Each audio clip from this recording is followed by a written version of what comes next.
Today, the best drivers in the world competing side by side, wheel to wheel at incredible speeds as Fox Sports welcomes you to our second season of NASCAR. The crowd, the cars, the drivers, all gathering here at the Rock as we get set to drop the green flag, and our crew is on the case, starting with Steve Burns. Chris, I've met fans from Connecticut and Indiana, but this is a crowd, is a decidedly Tar Heel flavor. Stock car racing was born in the Carolinas, wasn't it? 38 of the 43 teams in this race are headquartered 90 minutes from here. It's a home game for everybody. This old racetrack is rough as #1 sandpaper. It tears at the tires, causing the drivers and crew chiefs to have to develop special strategy. That makes it really a lot more fun for race fans like me and you. For the second year in a row, title contender Tony Stewart has to dig his title dreams out of a huge hole after losing an engine at Daytona. He'll start that lofty climb back into the title hunt here at the Rock, a racetrack where he's never won, but a racetrack where he's never finished worse than 12th. Why would Ward Burton wear the same underwear for 4 straight days? More importantly, why is he telling us? Well, he's still riding that Daytona high. Today, it is back to reality for the 500 winner as he makes his way into Rockingham. We have an interview with him coming up next on the one and only NASCAR on Fox. Today, Winston Cup Racing returns to Fox Sports. And throughout history, there have been many famous returns. General MacArthur returned to the Philippines. Batman returned, as did Jason. And Michael Myers, over and over again. Porky's and Police Academy had multiple returns. But in the history of classical comebacks, the return of Winston Cup Racing to Fox ranks among the all-time greats. They're back. Those TV racing people.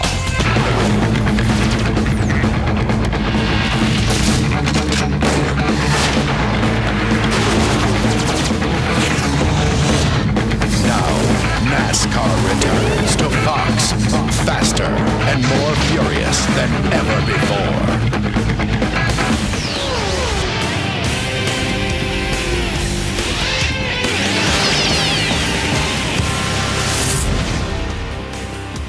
Welcome to the Singular Pre-Race Show, brought to you by Singular, the wireless company that supports self-expression nationwide. More than 75,000 fans pouring into the North Carolina Speedway, known as The Rock, anxious to see their favorite driver race around this homespun grassroots track and located in the Sandhills of North Carolina, about 90 miles east of Charlotte. And making our way to the races, as we always do, from the Hollywood Hotel. We have reopened and are ready for business as we join you. I found a new place to dwell. Trackside. Down at the end of Pit Road, it's Hollywood Hotel. Jeff! We're back, baby. We're back, baby. We're at part the Rock. of the act. The gang is all here at DW. Just like he jumped the start, just like that. We're already. Oh man, I got candy. All right, got to go. Taking too Thanks long, for being man. with us. I want to get going here. I got to go. The green flag is dropping. Come on. He's so excited as NASCAR. We begin. This is your one-stop shop for racing all the way up until July, and we're anxious to go. So anxious that, and you know, it's already been a wild ride so far, but a dramatic change from Daytona to come here to Rockingham. Oh, this place. This is the macadam is worn out. What's that? Say that again. I knew y'all didn't know. What did he do? Macadam. It's asphalt. The asphalt's worn out. Okay. Now that sounds like a problem. What are we going to do about it? Well, it makes for great racing, and that's what I like about this joint. When you're in Daytona, you just ride along in the rocket. You know, you got really no control over your destiny other than just steering through the messes.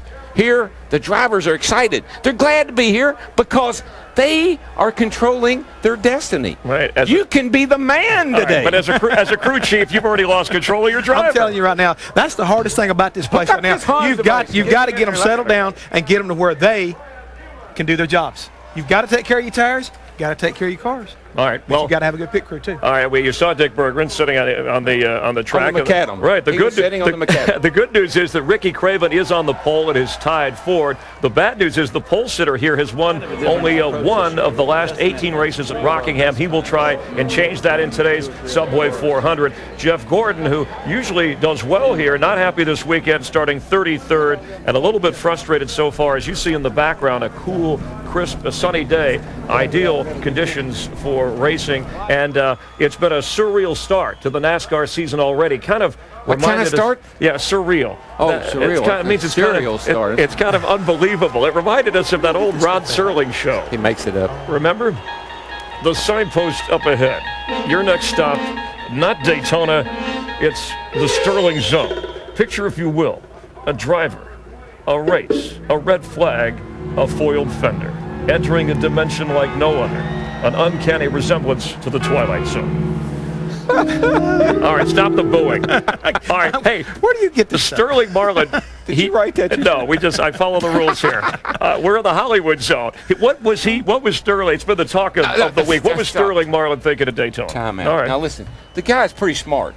Give me a break here. First of all, he passes under the yellow line, gets his old fender all knocked in, comes around, he knows it's rubbing because they come around to take the caution, the thing's smoking. So they stop the cars on the back straightaway. Now they're talking about, well, what are we going to do about him passing under the yellow line? Wait a minute. He hops out of his car. He goes around and looks, and his fender's rubbing on the tire, so he's got to pull it off. I mean, it's a calculated risk. Isn't it against the rules, though? No, it's a gray area. It's a work in the system. It's kind of a gray area. What if they didn't see him? Right. No, but everybody was watching. How much money? What if he said, I didn't do anything? How much money was on the line right there? A lot of money. A lot of money. If I'd have called him and told him that, he would have crawled out the other side to get to that fender. So it was a bright move. He really maneuvered himself in the point stand. Well, he got caught. But what if he didn't? The other side of the coin is what if he didn't get caught?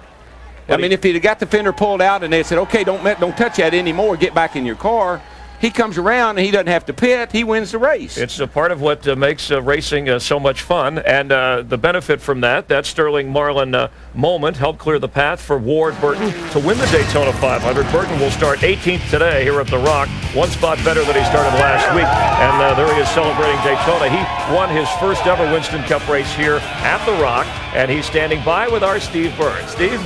Well, Chris, he just came through driver introductions, got a big round of applause from the fans. Now only 28 drivers can call themselves Daytona 500 champions. Champ, has it sunk in yet? It was a great week for us. Team worked real hard. It was super, but we got a race to do good here at Rockingham today, so we're focused on getting that kite car up front today. Ward, you went to New York City. You did live television. Tell us about some of the highlights. Probably the most emotional highlight was going to Ground Zero. That was pretty devastating to see that. Going home, seeing all the support I got at home, that's probably the most special of all. Still emotional, isn't it? It is. Thanks. Good luck today. All right, thank you very much. Tony Stewart will try and make up a lot of ground today after exiting Daytona a little bit early. And Dale Earnhardt Jr., he'll start 29th today after finishing 29th at Daytona. Little E, not just battling 42 other drivers, he's been battling the flu all week, and we hope that he can get well and get well soon. Earnhardt Jr. hoping to get well because he could be turning things around, just like Tony Stewart hopes to be the first driver since Cale Yarborough in '76 to finish last at the Daytona, but still go on to win the Winston Cup Points Championship. Yeah, it goes back a little bit of an attitude. I've won more races than he has. And these are the guys. Look, these were all top 10 guys last year, and look where they're starting out. So Jeff, this is kind of a fresh start, a whole new season today. It really is for these teams right now. They've got to understand this is just the beginning of what the big picture is. We're always talking about points, and it's never too soon to talk about points, especially when you're behind. Yeah, well, I agree with that. And we're a little behind on time, so let me move along, Darrell. With Daytona slow down and go fast behind us, kind of a funky, exciting season ahead of us. Let's get ready for the Rock. The Rock, yeah! All right, not exactly the Rock we had in mind. This is the Rock that we met, and of course the winner of this race, his name and script. If you look close, you can see Darrell Waltrip, but we tried to chisel it off. I put that on there myself. No, he actually won here. No, and the wrestling for the points race really begins. And here, Ward Burton wins Daytona. He only led for 5 laps. You won here in '81 after leading just 13 laps. How do you do something like that? Well, I can't hear it. I kept complaining all day long about my car, and I said, hey, man, what? Got down to the end. Who's leading the race? leading the race? I need to know who's leading the race. Let me tell you something right now, folks. He was on the radio. He's doing he's going on and on and on like and on. in the show. And finally, Junior and I got him to calm down. I said, look, Darrell, be quiet. You're leading the race all of a sudden. Never heard a word out of him until he took the checkered flag. He was quiet after that. Junior Johnson, of course, referring to. All right, we need you to take us through this track today. Yeah, what the people will see in today's race. Let me explain this track All to right. you.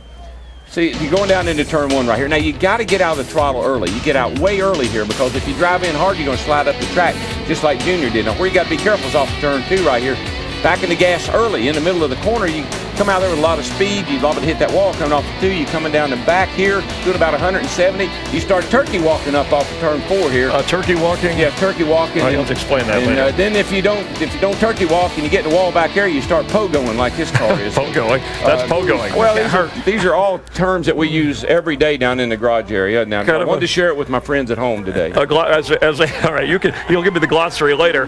Jeff, as a crew chief, what do you tell your driver coming into a race like this, especially coming off Daytona? Well, let me tell you something right now, Chris. I'm not going out here and limb by myself. I got a buddy up there in the booth, and Larry McReynolds. And Larry, I don't know about you, but I always try to tell my driver, look, those tires are your best friend. Take care of them.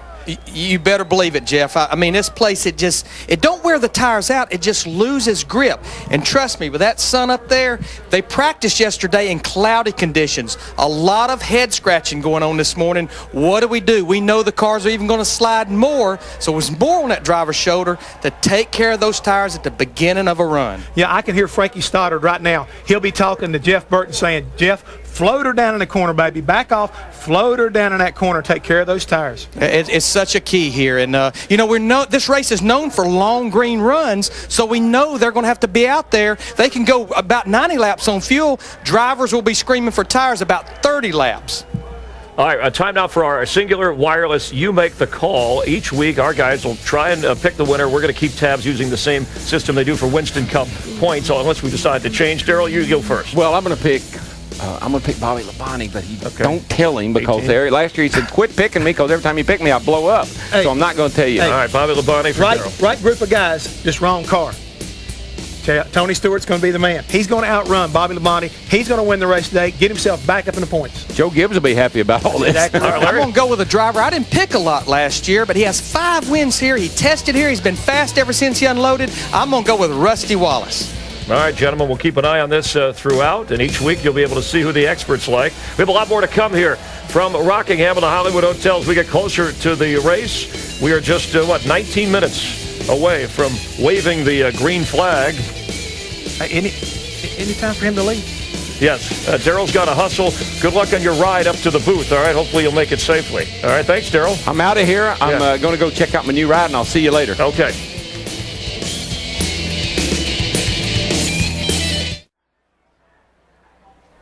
Welcome back to the Singular Pre-Race Show.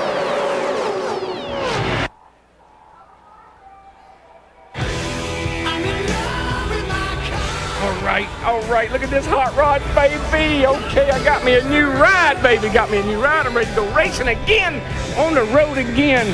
Back in, Whoa, get out of there. This is your ride, DW. Come on. Oh, man, darn Hammond.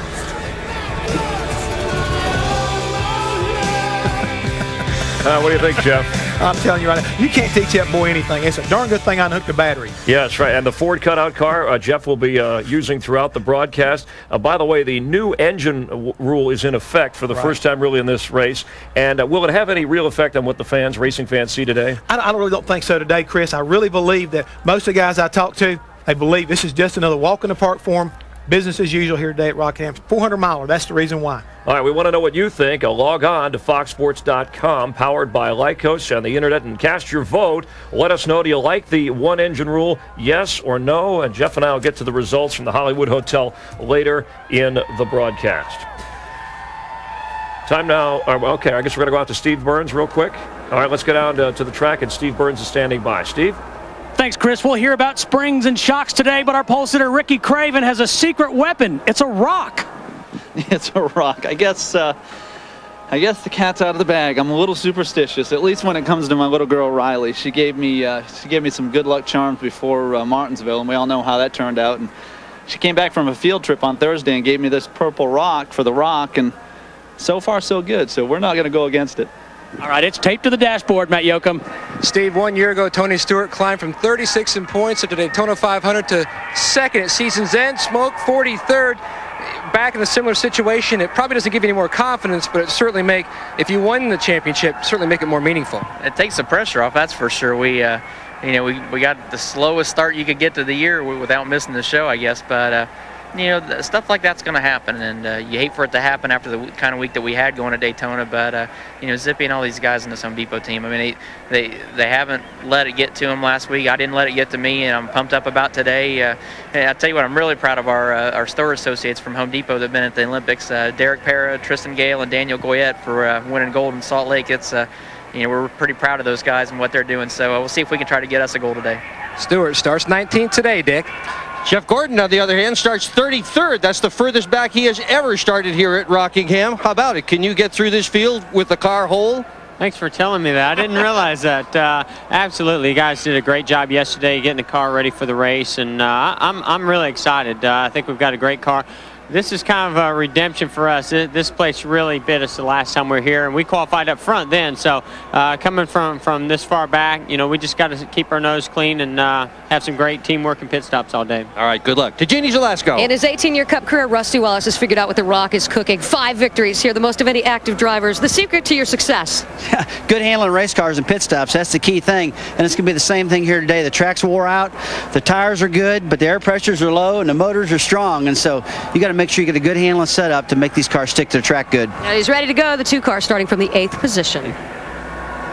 Yeah, Rusty Wallace with 5 wins, the most of any active driver here at the Rock. Richard Petty, 11 career wins, the most ever. Jeff Hammond, what kind of driver is suited best for this track? The guy that can understand how to take care of his tires. Float her off in the corner. Take it easy on him, Chris. For Jeff Hammond, I'm Chris Myers. Mike Joy, DW, and Larry Mack. Up next to call the race, let's take a look at how Darrell, Larry, and Jeff spent their offseason.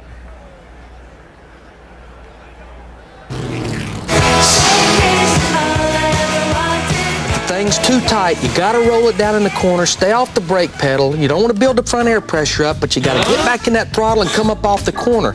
I'm a little concerned we got too low a gear, but if you'll get in the throttle a little bit sooner, we'll have plenty of gear in the car. We actually might can take some gear out. Dad, when are you going back to work again?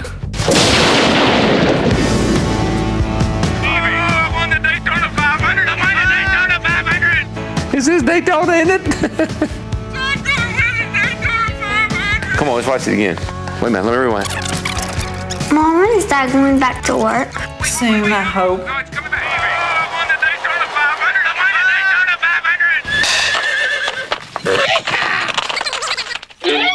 Diamond Cut. The jeans with the special diamond-shaped gusset right where it counts. Nothing gets between me and my diamond cuts.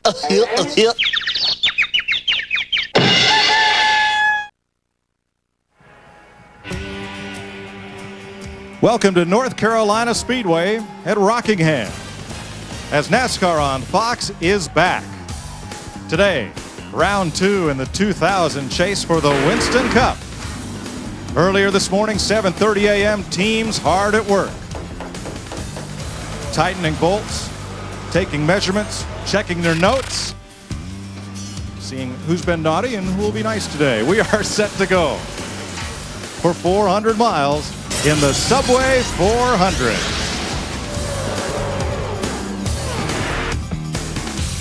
After the Daytona 500, Ward Burton leads the Winston Cup standings. Elliott Sadler, Jeff Bodine, just the way we finished. Not exactly the top 10 because of lap leading bonus points.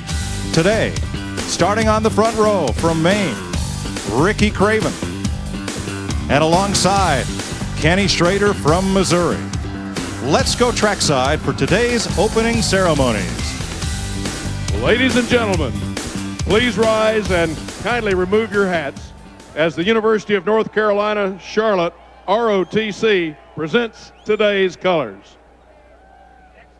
Please welcome Dr. James Royston as he delivers the invocation. Let us pray.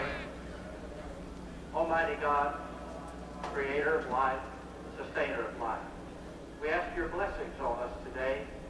Thank you for the sunshine that breathes in our face. Now when you bless us in the stands, on the track, and in the pit, we thank you so much for your love and grace. name of Christ our Lord. Please remain standing and join national recording artist Trace Atkins as we honor America with the singing of our national anthem.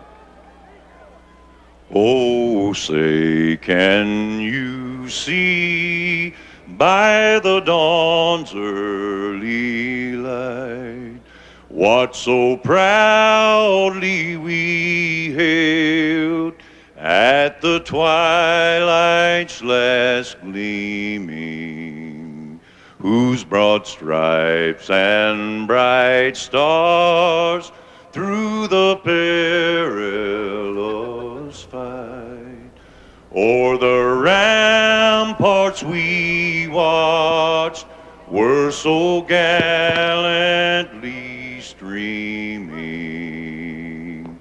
and the rocket's red glare, the bombs bursting in air, gave proof through the night that our flag was still there. Oh, say does that star-spangled banner yet wave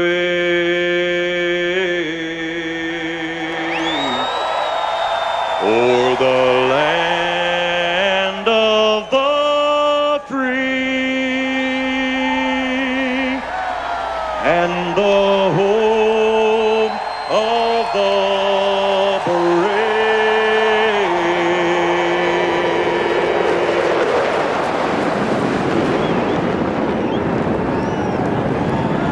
Trace Atkins, ladies and gentlemen, great job. And our thanks to the 333rd Fighter Squadron from Seymour Johnson Air Force Base for providing the F-15E Strike Eagles. And now for the most famous words in motorsports, today's Grand Marshal from Subway, Clay Henry. Gentlemen, start your engine!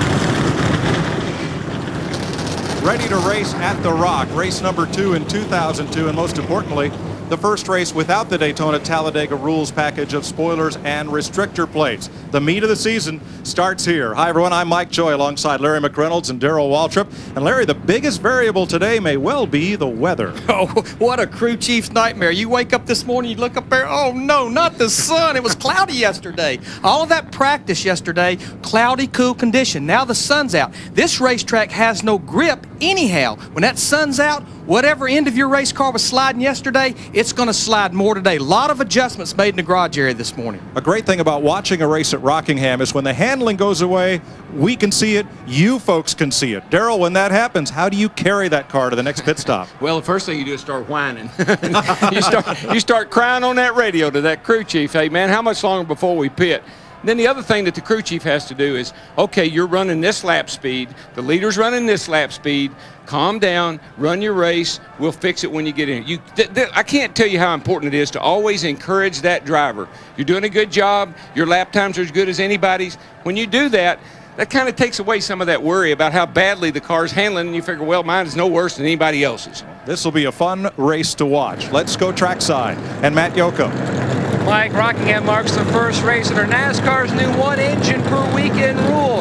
Now, Darrell and Jeff talked in the pre-race show that Rockingham isn't a bigger concern, let's say maybe the Coca-Cola 600 or even Pocono, but a number of engine builders are not even taking a chance. In fact, Tony Santanicola took the Ganassi team to Charlotte and ran a mock race weekend, 700 miles. They even simulated pit stops to copy the RPM band curve seen during a race. Needless to say, they are cautiously optimistic that Rockingham shouldn't pose any kind of problem, but then again, you never know. To Dick Bergeron. NASCAR has required the pit road guys to wear helmets, but they haven't told them what kind of helmets to wear. As long as it's a helmet, it's legal. Steve Lignac is a front tire carrier. He's got a hockey helmet. Shane Cook, he's got an off-road motorcycle helmet. Here's a good one. Brian Dunaway, he's got a real racing helmet. And the boss, David Hill, told me I ought to start thinking about wearing a helmet on pit road, too. How about it, David? Is that going to get the job done? Jeannie. The road to the Winston Cup Championship is a marathon. It is not a sprint. And it's not just about winning races. It's about stockpiling those points. And nobody does that better at the Rock than Dale Jarrett. He has more top 5s, more top 10s. He's led more laps in the last 5 seasons here than any other driver. Starting for the 4th position. He hopes to continue that trend today. Steve? Well, Jeannie, Dale Earnhardt Jr. finished last here a year ago. He didn't even finish the first lap. To make things worse, on Thursday he became very sick. He has the flu. He went to see the doctor here in the Infield Care Center. So the question is, can Dale Earnhardt Jr. last to the end?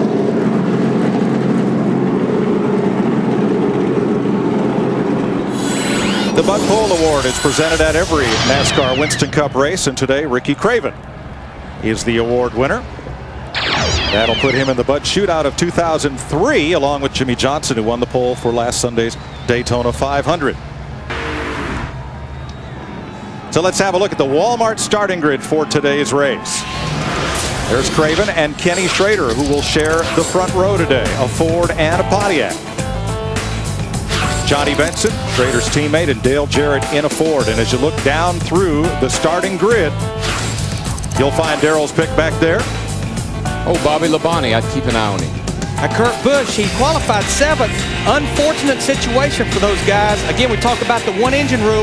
After practice yesterday, they discovered a water leak. The way the rule reads, it's just like a backup car. If you go to a backup motor for whatever reason, you have to drop to the rear of the field. Kurt Busch will take the green flag in 43rd. As you look at the rest of the starting grid, DW, how about firing up that radio? Yeah, let me see if I can get a hold of my old buddy from Columbia, Tennessee here. Sterling Marlin, this is DW up in the TV booth. You got a copy, Bud? I got you, Darrell. Bud, you got that Dodge up front again this week. How's things looking? Well, practice, happy hour went pretty good. We stuck real quick on the start, but it don't seem to fall off much. So practice a little different today. We'll see what we got here in a little bit. All right, you had a great run in Daytona, and keep them fenders all pushed off them tires today, you hear? All right, we need you on the back straightaway to help me work on it. If you're going to work on it, that's where you want to do it, bud. Good luck. Hey, thanks. When Sterling says it doesn't fall off much, that's just what we were talking about. The speeds don't fall off as you get many laps into a run on fresh tires. Yeah, and Larry will tell you, and Jeff, that's a product of your shock package. Shocks here are so critical. Not making those Eagles mad. Trying to keep them on the car and keep them as happy as you can. 3 drivers failed to qualify for today's race. Randy Renfro, Carl Long, and Dick Trickle driving the Dave Marcus number 71. Elliott Sadler's Motorcraft cam. Dale Earnhardt Jr. in the Bud cam on board his number 8 Chevy. Michael Waltrip making his 500th Winston Cup career start today. The Napa onboard camera. Boy, it don't seem like he'd be that old to me. Jeremy Mayfield, he is carrying the Dodge camera. And Mark Martin with the Pfizer Viagra cam. This will be Robbie Gordon, the Singular Wireless onboard camera. And Rusty Wallace, the Miller Lite onboard cam. I think Rusty's pretty optimistic, don't you, Larry? He tested well here. He qualified good. He looks like he's ready to get after him. And again, he talked this morning. I talked to his crew chief, new crew chief, Billy Wilburn, said a lot like Sterling, good on long runs. And what we'll see a lot, the car that's good on long runs, he may not be as quick those first 10 or 15 laps, but a lot is because he's trying to take care of it in the beginning. Yeah, and you just can't be good on long runs at the very end, though. But you can't let that leader get too far away from you and then try to catch him there at the end. It won't work. Today we'll go 393 laps to make up the 400 miles. And the pit window, which we usually express in fuel mileage, today, tire mileage. Yeah, we can go 80 to 90 laps on fuel, but trust me, I don't think. Now, if it was at the end of the race, we may see it, but they're going to be in there between 60, 70 laps. I heard some teams that may stretch it to 80 laps for tires. Yeah, and I think it just, the race dictates all that. I don't think it, you know, you might try to go 90 laps if the race dictates it. And the pace car, hey guys, the pace car is off. All right, we are back on Fox. Here we go, green, green, green, go, go, go, boogity, boogity, boogity, boys.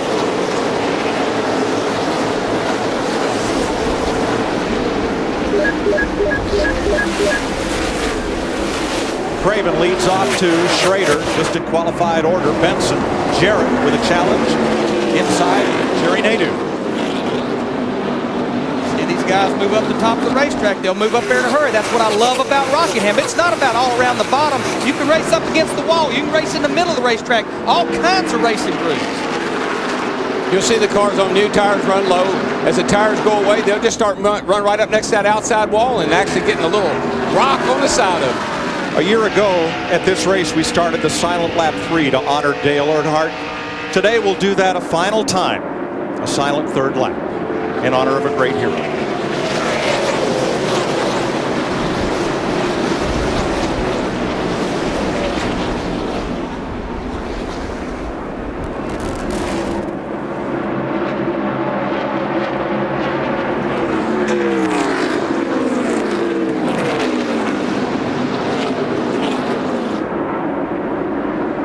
We remember Dale Earnhardt and the many great drivers no longer with us. As Ricky Craven has now opened up very, very quickly an 8-car length lead on Ken Schrader. Well, the talk in the garage that I was hearing was that the 32 car was the car to beat, that he was fast on the get-go, good on long runs, that he had a pretty good hot rod in him today. If I say hot rod and no heap a lot today, that's because I was with John Force for a couple of days, and it's been drilled into my brain. Steve Burns. Hey, Darrell, I talked to crew chief Mike Beam on the 32 car this morning, and he said that they weren't that good in practice yesterday, but he wasn't worried about it. They tested down here in January. They ran 400 miles, and he was predicting, and he accurately so, that it would be sunny out today, and that's what he's got. Honey, once so true, I love you. Or sunshine on my shoulders makes me happy, you know. Based on his performance a year ago, first top 5 for this Cal Wells team, number 32 team with Ricky Craven. I'm going to say he's normally one of the first cars that will start moving up the racetrack after those tires get some laps on them. Yeah, you work hard. You would love, ideally, you want your car to work right around the bottom all day long. That's the shortest route around. That's the quickest way. But the tires just will not allow that to happen. The tires dictate what's going to happen to your race car. Bobby Hamilton may have gotten into Jeff Green here in the 30. Jeff Green slid up the racetrack, and that was very, very close. It was real close. It's still close. It'll be close all day. We'll see rubbing all day long. And that 55 car of Bobby Hamilton, that's actually the car that Joe Nemechek raced to victory here in the fall race. But again, the 33 car, who Mike Wallace is driving for now for Andy Petrie, they were not even going to come here until as late as this past Tuesday. Bobby Hamilton in the 55 brought that car here this weekend. And they're just all fighting over the same little bit of real estate back there. It's real crowded off turn 2. We saw yesterday in the Busch race, they get a little jukey out of that corner, and buddy, something's got to give. You see Ward Burton climb the hill. He and Dale Jarrett, Rusty Wallace, several drivers trying that high line already. And Darrell, what happens, I think, as these tires get some laps on them, it's a little easier on the tires up high. You know, you're not down there making that tight corner at the bottom of the racetrack. Well, the car's easier to drive up there for sure. And think about it. If all the years we've been racing, we've been running around the bottom, where's the best asphalt? And that's around where the top. Jimmy Johnson passed Rusty Wallace. Johnson on the move. Rookie racing to the front. Racing these rookies we got this year, I tell you, they're exciting. They're going to be great for our sport. Ryan Newman, Jimmy Johnson. We got us a good little crowd. We got us a good little crop going here. Nadeau tried the bottom on Sterling Marlin, and Marlin will complete the pass. But what Nadeau did there in the 25 car is smart. Don't race each other side by side this early in the race, because you're just going to lose ground to the leader when you're racing side by side. Jeff Gordon in that 24 car, he has moved up to 26, so he's gained about 7 positions in about 10 laps. And I talked to Robbie Loomis, his crew chief, very happy with that race car at the end of the final practice. Biggest fear, getting to the front through all of these cars. Well, when you're qualifying, you have 1 lap. We only got 1 lap, and you can't make many corrections. When you're racing, you got all day to make corrections. Johnny Benson had a run on Dale Jarrett on the bottom. It didn't pay off, and now Sterling Marlin may take advantage of Benson's number 10. Sterling and his crowd, they just tickle me to death. I mean, you know, they just go methodically about it every week. They get their car right. You don't hear a whole lot about him, but every week he's right up there fighting for a win. Speaking of right up there, our leader in turn 4 is right up against the wall. Ricky Craven is really taking the high line, more so at the north end of the speedway than he is here at the south end. But he's way up there. And it wasn't long ago that we saw him hooking it right around the bottom. So what did we run? We run 12 laps here, 13 laps, and already everybody's searching for a new line. Jimmy Spencer battles Kenny Wallace and Jeff Green. That's for 9th place. Kenny Wallace in that one car. Remember, this is the team with Steve Park that won this race 1 year ago and had a 2nd place finish here with Kenny in the fall. They have this place figured out. And racing is a lot of monkey see, monkey do, you know, whether it's on the cars or out here on the racetrack. As soon as somebody moves up like Craven did and starts to pull away a little bit, crew chiefs are on that radio hollering at them drivers. When you run that high line, does it abuse the tires less than trying to hold it around the bottom? Oh, yeah, by all means. I mean, you know, the turn, just think about how much sharper the turn is around the bottom and how much bigger a turn you got, a more sweeping turn around the top. So you're not grinding on that right front quite so hard. One car off the pace, it's Spencer in the back straightaway. Oh, man. Spence doesn't need another bad day. All right, did the car pick back up? I bet he had ignition problems. In these cars, they normally have 2 ignition system, and there's a switch. When it shuts off, they can flip a switch. It goes to a totally new ignition box. A lot of times another coil. A lot of times even another pickup in the distributor. We'll update the Jimmy Spencer story when we come back. Ricky Craven leads Kenny Schrader, Dale Jarrett, Sterling Marlin, and Johnny Benson, the front 5, after 15 laps at the Rock on Fox.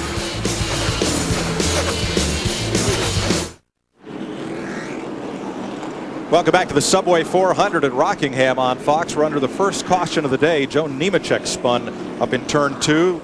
The view you see from our Marine Corps copter cam. And that's put us under the caution.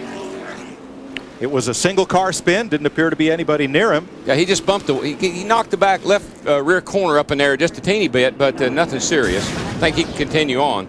Car was real loose. He just got up there and got... Bad boy just came around. In front of you. He's up high. He's up high. Everybody Still did a good job of missing Got a him. yellow. Got a yellow. He was outside another car, but there was no contact. No, I think he just might. That's still a little bit of dirt up there real high off that corner. So if you get too high coming off the corner, not so much in the center, but coming off. This is the Travis Carter 2-car team that sponsored by Kmart, which has filed for bankruptcy. They have enough funding to run through today. And Travis Carter and his folks are looking for somebody to put on that car the rest of this season. Steve? Mike, Ricky Craven came in. They changed 4 tires. The only adjustment, a ½ pound out of the left rear air pressure adjustment. More importantly, they won the race off of pit road. Matt Yoakum. Steve, Kenny Schrader came in. Not a surprise like everybody else. They took on 4 tires. He will restart from the 2nd position. A little bit tight, no adjustments. On the 88, 1 round of wedge. He was a little bit tight too, to Dick Berggren.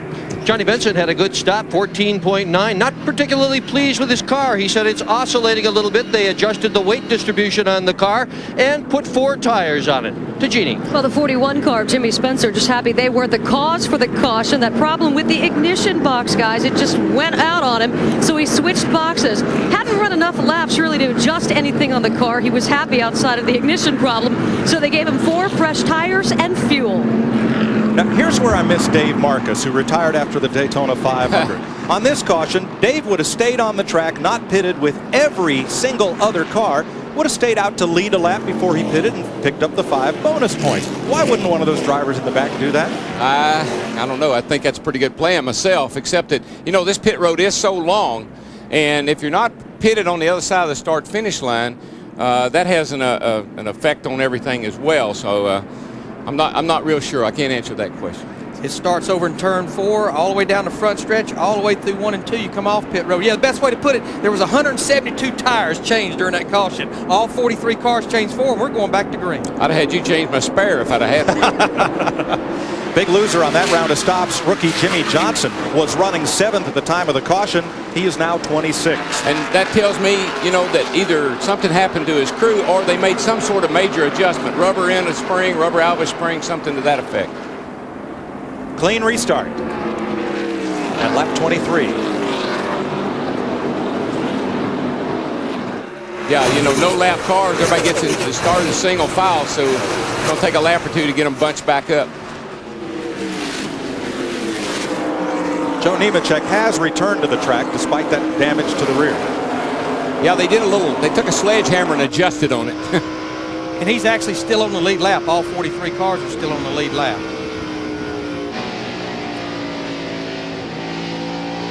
He sees coming. Come on, come on.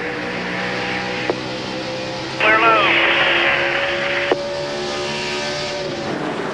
That was Tim Overby, Robbie Gordon's spotter for the 31 car.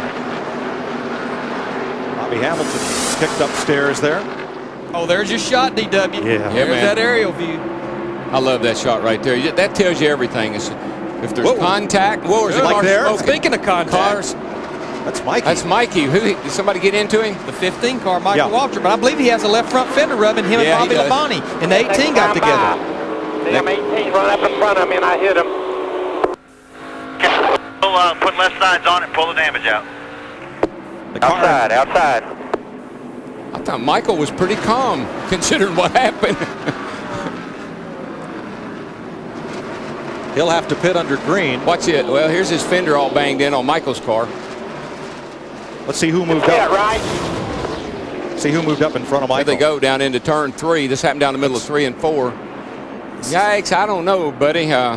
See Bobby Labonte moving up. Bobby Hamilton in 55 was right in front of him, and he was moving up. Of course, Michael was trying to go on the outside and just know where to go, but he's going to have to get the pit road to get that fender off that tire. Another look at it. All right, we got a little damage here. Clear low. We mentioned that Jimmy Johnson, as Michael Waltrip comes to pit road, had trouble during that caution flag pit stop and drop back. We'll get an update from Dick Bergeron on that. Look back from Johnny Benson. And what will kill you on a green flag stop here, Darrell, this pit road is so long, you have to maintain 45 miles an hour. Michael's probably going to be close to 2 laps down when this is all said and done. That's the only thing about a green. I wish they didn't have a pit road speed under green. I wish you could come down with some, a little more speed so you don't lose so much time. Well, the leader's coming off turn 4 right now at the start-finish line now. Michael's just now in 1 and 2 on pit road, so he's going to be 2+ laps down. Yep. There goes Craven past Michael Waltrip on pit road. Dick Bergeron. Jimmy Johnson had a bad pit stop. The problem, front tire carrier David Bryant was struck and hit by one of the other cars on pit road. They've got him on a gurney. He is conscious, obviously in pain, and they are taking him to the medical center. I just think, Mike, Larry, just so much pressure on these crews to perform. They got to do 14-second pit stops. I mean, that's reckless abandon at its best. You're just throwing your body out there and just, cars going everywhere. It's a dangerous situation. And that's the thing I hate about cautions in the early going. As we saw a while ago, all 43 cars on pit road at one time. It's like rush hour in Manhattan. Rusty Wallace on the move, battling 6th place Johnny Benson. And here comes Ward Burton. Dirty underwear and all. About a flat outside. Still 2x2 outside. Behind the 25, you'll be clear high, clear all around. Ward Burton started 18th. He's moved up to 7th here, already on lap 31. And, he's hooking that bottom too, Larry. Bill Davis, he drives for, and Ward, they got their first win here at Rockingham in 1995. Now he's battling Jarrett Schrader. Right there, 2nd place battle. That's all long some laps. Nice and smooth. Well, I tell you one thing, old Ricky Craven, all he's seeing is things in his rearview mirror. He is on the move. These guys here, they're trying to catch him.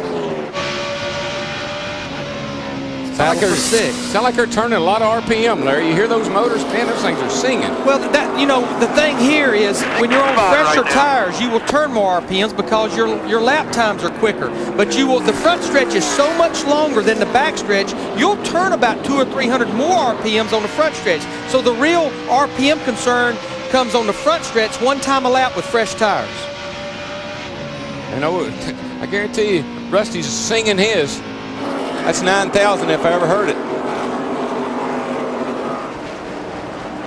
Craven the leader, Jarrett Schrader, Marlin, Jeff Green, then this battle. And let's go back to 10th place, where Kenny Wallace trying to hold off the advances of number 20, Tony Stewart. And that one car, the Pennzoil car, last year here, both races, was one of the dominating cars. I mean, that was the car to beat both races last year. They've complained, Kenny has, about the balance on that car. He could never get it quite like he's had it in the past. From Robbie Gordon looking ahead at this battle for 10th. You talk about balance, that means that either the front's not sticking or the rear's coming around, but the car's just not riding on all four tires the way he'd like for it to. And I think the real key, we got a report a while ago that the track temperature when this race started was 82 degrees. That's over 20-something degrees warmer than yesterday in the cloudy, cool conditions. It was only 59 degrees. And as we talked in the beginning, what will happen in practice, whatever end of your car slide, when that track temperature goes up, normally that end's just going to slide more when it gets hotter and slicker, the racetrack. So, okay, I'm calling in, I'm saying I'm sliding around more than I was yesterday. What are you going to do about it? I'm going to probably work a lot on air pressure. You know, try to get that air pressure as low as we can get it to grip the racetrack better.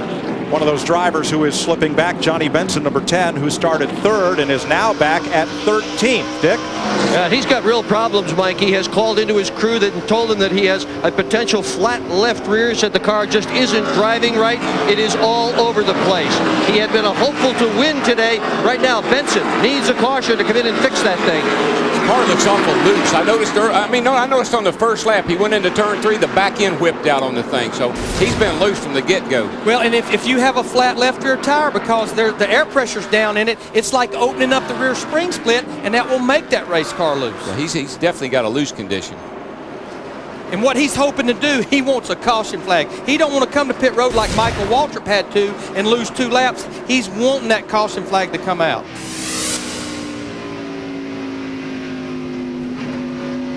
Only one car in the garage, Stacy Compton in A.J. Foyt's Pontiac. Ricky Craven is our leader. Dale Jarrett, Kenny Schrader, Sterling Marlin, Jeff Green, the top 5. Ward Burton, Rusty Wallace, Matt Kenseth has fought his way from 25th up to 8th. Jerry Nadeau and Tony Stewart round out the top 10 in the Subway 400 on Fox. The Subway 400 on Fox is brought to you by Subway. Subway runs on fresh-made taste. Subway, eat fresh. By Radio Shack. You've got questions, we've got answers. By Napa Auto Parts. Napa, we keep America running. And by Ford Truck. The official truck of NASCAR is built Ford tough. Ricky Craven leads Dale Jarrett by 1.5 seconds. Jeff Green has moved up into the 3rd position, and Matt Kenseth, who started 25th, has now climbed up to 7th. Quite a run. Craven, though, has been unchallenged since they dropped the green flag. Steve? Hey, Mike, you guys keep a look for lap number 81. That's because Mike Beam knows that if they run 63 laps under green flag conditions, that's when their tires really start to go away. They tested, as I said, here in January. They got tires after the caution on lap 18. So watch lap number 81 to see if he starts slowing down any. It's 1.3 seconds back to Jarrett, then Green, then Ward Burton, 2.5 seconds off the leader. They've passed Kenny Schrader, who sits 5th. You know, this type of racetrack, Darrell, ever since Ward Burton started running Winston Cup, a track where you have to finesse the race car. It seems like it's always suited Ward's style. Yeah, and he's he doesn't impress me as being that kind of driver, you know. I mean, he's pretty aggressive. He's usually up on the wheel pretty hard and smatting that throttle pretty hard, but these slick racetracks, he's got something figured out. But on our Fox tracks, we saw him eating into Ricky Craven's lead. Low point, 122 miles an hour in the middle of the corner. Well, there's nothing like a win. The next week, I mean, you go in there with your chest all poked out, and Ward's a pretty small guy, but I guarantee he's 9 foot tall and bulletproof here.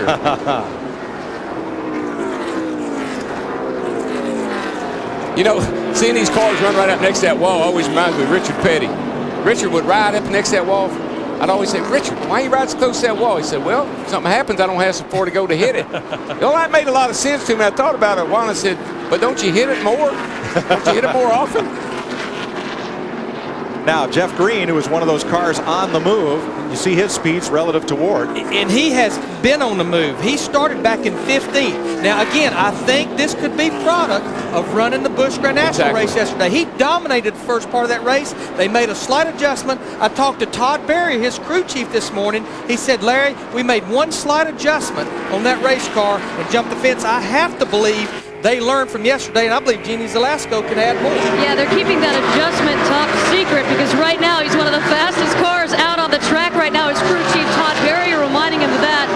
Sure, yesterday's Busch race helped, but keep in mind, guys, in his last 5 Busch starts here, he scored a win, 3 top 5s, and 5 top 10s. Believe it or not, though, Green is saying that the car is a little too tight coming off the corner, so we have that adjustment to look forward to. Matt? Jeannie, in the second practice session Saturday afternoon, Kenny Wallace was not happy with the 1 car. They were tight. They made a track bar adjustment and a front sway bar adjustment. They felt like they hit upon something. They felt like today they would be really good, but guess what? They are tight again. He has gone way to the high side trying to help that car on exit. As Steve Park tested earlier this week, a 4-car test with Dale Jr., Kenny Wallace, Michael Waltrip, and Park in Charlotte. They felt like the test went very well. They are still unsure, though, when his comeback will take place, but he's watching that 1 car, hoping they can keep that streak alive here at the Rock of finishing second or better. Wallace in 12th place. Fighting the car up the hill. Bobby Labonte behind him. Then Johnny Benson's dropped to 14th. Jeremy Mayfield and Jeff Gordon. Jeff Hammond? Yeah, Mike George, we're always talking about tires and how they really affect the cars at this racetrack. We started this race, and that's Ricky Craven leading the race. He ran the first lap at a 24.368. Believe it or not, after 25 laps, he slowed down a 1.5 seconds, and the differential between qualifying speeds and race speeds are over 10 miles an hour. Wow.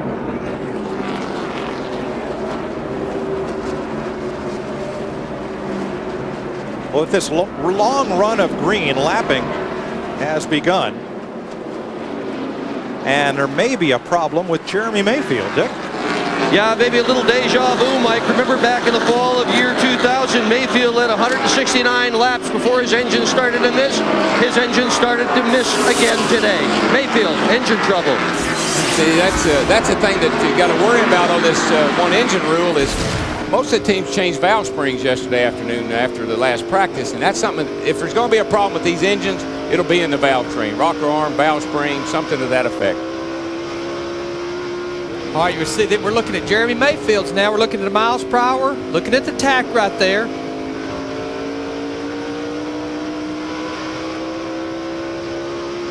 See the low and high RPMs right there. Almost to 9,000 right there. If it's missing, it isn't missing much because it wouldn't, it's still turning good RPM. He's got good speed. About 6,000 in the middle of 1 and 2. Now this is down the backstretch. Remember, it's a shorter. See, about 8,700. Again, about 200 or 300 RPMs less. Let's see what it falls down to right there. Don't fall down as much in 3 and 4 because you didn't go as high in 3 at the end of the backstretch. Yeah, well, 3 and 4 is a little bit sweep, bigger turn. It's more of the D part of the track. You can pick up the throttle sooner in much 3 quicker. and 4. Yeah, you got more room to run up off the corner. Jeff Gordon battling there, who started 33rd, the lowest he's ever started at Rockingham, fighting for 15th place. Let's go up to 2nd place. Jeff Green, now less than a second behind Ricky Craven. And here's Robbie Gordon with Jerry Nadeau, moving past Buckshot Jones, who's gone a lap down. And they're fighting for 10th place.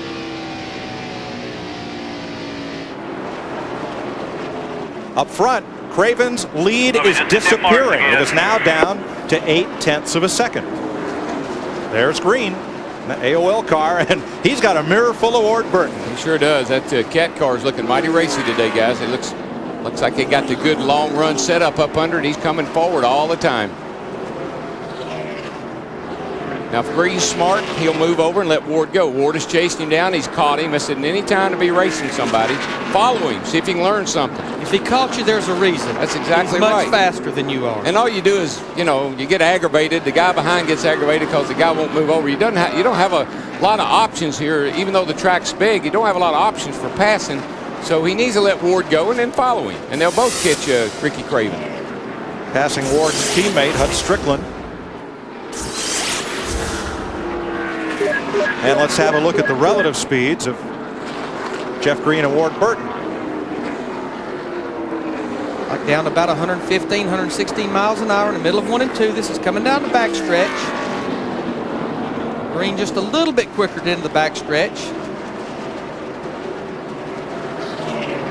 And we'll freeze it at our speed trap as they enter the corner. So at the same exact point,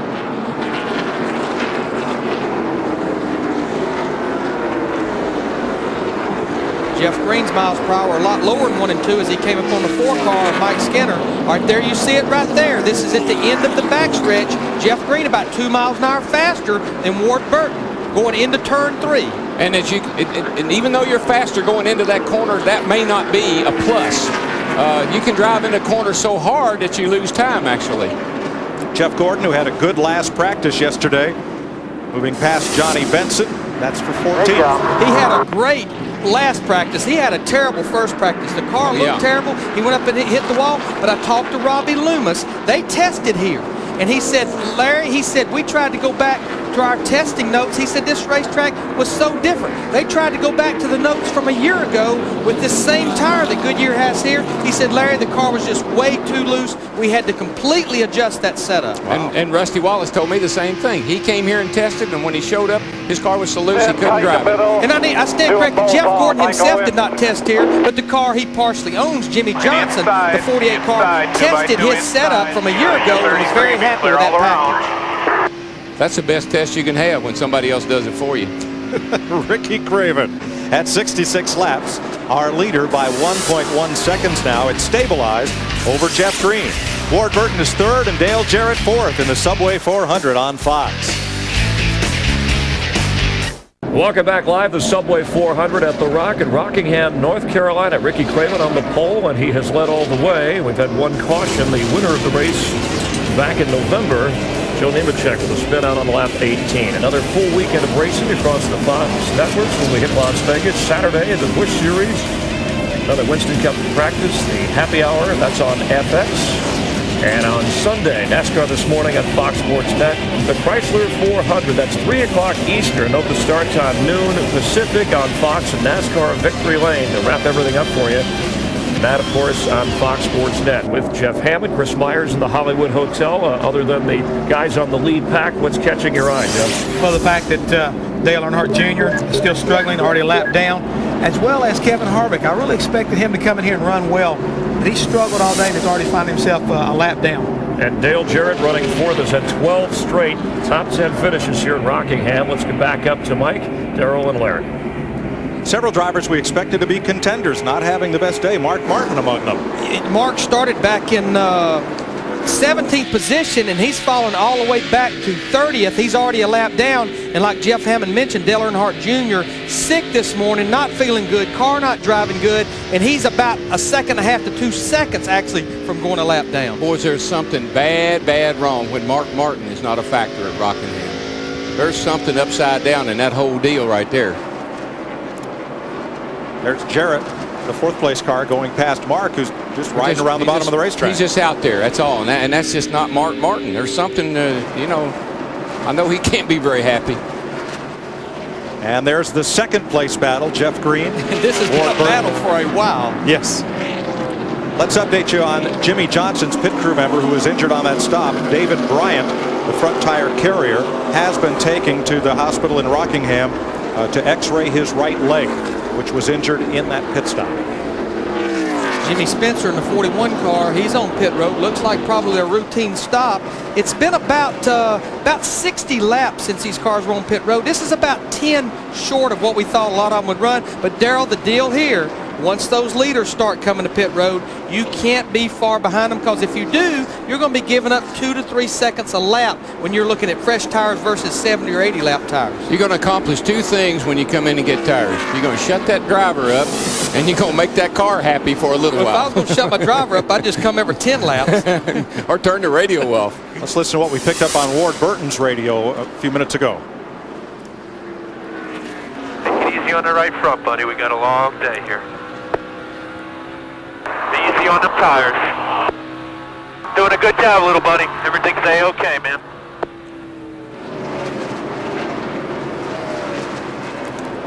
Pump that driver up, DW. Well, that's what it's all about, particularly in a situation like this. The track's slick.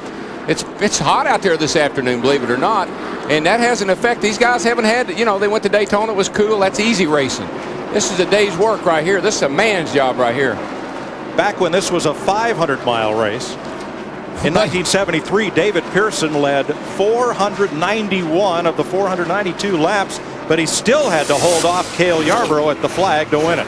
Oh yeah, this racetrack has always been the kind of racetrack that sets up, just like we had here last year, dramatic finishes. But the characteristics of this race is exactly what's happening right now. You'll get a caution or two in the beginning, and it's like you'll go a long period of time with long green runs. Everybody settles down and finds their groove and just watches the laps unwind. Right now, this is when the communication between the driver and the crew chief has to be at a premium. That driver's got to tell the crew chief all day long what's going on. Pit stops beginning. We'll be back to cover them after this.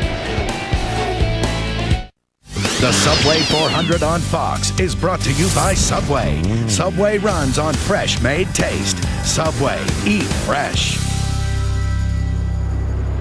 Ricky Craven now leads Ward Burton by 1.4 seconds. Jeff Green has dropped to third. And Darrell, this looks like a very difficult part of the race for a driver when some of the drivers running in the back suddenly have fresh tires and they're rocketing past the leaders who are trying to stretch their tire mileage. There's a huge speed disparity here. Oh, there is, and I tell you, when the spotter's trying to help you and you're looking in the mirror and you want to get out of the guy's way, you'll try to get out of his way, and sometimes it ends up in disaster because he's going so much faster than you are that if you make any kind of, that's why we tell guys, oh, hold your line. Whatever line you're running, hold that line. That leader or that faster car will get by you. And what's going on here, the guys that already have went a lap down, you know, Buckshot Jones, Rick Mast, Mike Skinner, a lot of these guys, Kevin Harvick in particular, what they're doing, they're pitting early, hoping that it will cycle through the green flag stops. Everybody will pit, and then they'll be ahead of the leader, get their lap back because of the fresher tires, and they'll get a caution, make their lap up. None of the leaders have yet pitted. Here's Elliott Sadler for the Wood Brothers on pit road. But let's get an update on the leaders' pit strategy. Steve? Mike, as I said earlier, crew chief Mike Beam knows that those tires drop off after 63 laps. After 30 laps on that set of tires, he ran a 25.78. After 63 laps, his breaking point, he ran a 26.46. Now, when they do come in, they're talking about making a track bar adjustment. To Matt Yoder. Has faded to 6. He's complaining like several drivers down in my end of the pit area that his car is tight in the center of the corner. He and crew chief Newt Moore are talking about what changes to make. Right now they're looking at air pressure changes today. Well, there's a lot of activity here in Jeff Gordon's pit. He has passed nearly 20 cars since the drop of the green flag this afternoon. And the word that we keep hearing in his conversations with crew chief Robbie Loomis, tires, tires, tires. That's what they're looking for. And what I'm going to do, I'm going to pick a car that's already pitted. I'm going to pick Jeff Burton. He's out there. He's been out there 3 or 4 laps. He just ran a 25.16. Ricky Craven, leading the race, is running 26.75. That's over a second and a half a lap. That's a lot of real estate in a short time. Sterling Marlin makes a bid for second. We got us a heck of a race. These guys pit if they want to. We got us a heck of a race going on here for the lead. You got Ward and Sterling and Craven there, and they're just fighting like cats and dogs trying to get the lead away from Craven. And what's happened, Ricky Craven, he's getting into this lap traffic. He's been out there about 70-something laps on these tires sliding around. It's hard to maneuver your race car around lap cars when your car's sliding around. But Craven is still, I mean, he goes high, he goes low. He's still got the best car, but these guys, Ward Burton is after him, boys. And this is when you drive that race car as much with that throttle pedal as you do that steering wheel. Now, who could be the spoiler right there? Todd Bodine. He's flying up through that pack because he has fresh tires. There's Todd. He has already made his stop in that 66. And he's going to go right under Ward because he's got more grip. And that spotter, that crew chief, they said, there's your leader, get by him. Let's get one of those laps back right now here under green. Yeah, you pit early, then what you try to do is cut your losses. You get back out there and try to get back to the head of the leader if you possibly can. Those fresh tires, they make you look like Superman. Here's the first of the top 20 to pit, John Andretti, coming onto pit road. Look at that. Look at the difference in the speed. And where the real speed difference is down in the center of the corner, the low speed, because you're able to pick up the throttle so much sooner and stay in that throttle off the corner. Here comes Gordon on pit road finally.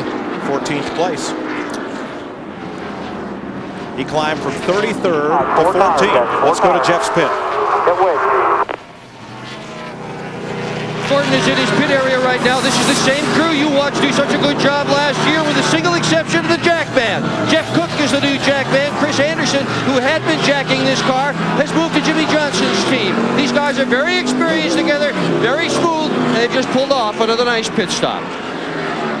And buddy, that'll show up on the racetrack too. You make up time in that pit, you can make up seconds in the pit. You can only make up a few hundredths on the track. So the crews have got to be fast.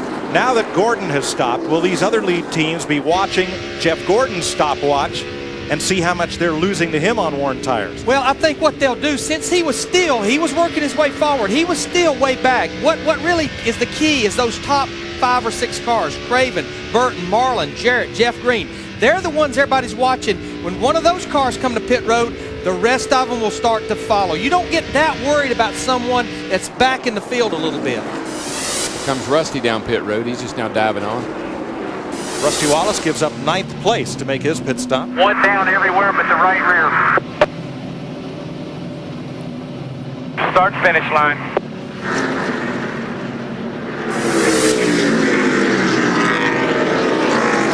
That's pit. Rest right here, right here. And crew chief Billy Wilbur goes to work on the right front. They reminded Rusty about the RPM, the pit road speed. He actually writes it on the tachometer with a Sharpie inside the race car. They're going to adjust this car with air pressure. Rusty, like a number of drivers, was still very tight in the center of the corner as the Blue News pulls away. Okay, what they did right there, you heard Billy Wilbur tell Rusty, we're going to go 1 pound down of air all the way around except the right rear. Why? Because he's tight. More air pressure in the right rear will help the car to turn. Jeannie Zalasko. 30 car of Jeff Green, a little too tight off the corner. We heard that several laps ago, so the air pressure adjustments in the tires. He is getting 4 of them. Jeff Green, of course, this is a new team. He says this crew has been together a while in the Busch Series. This is a new experience now in the Cup.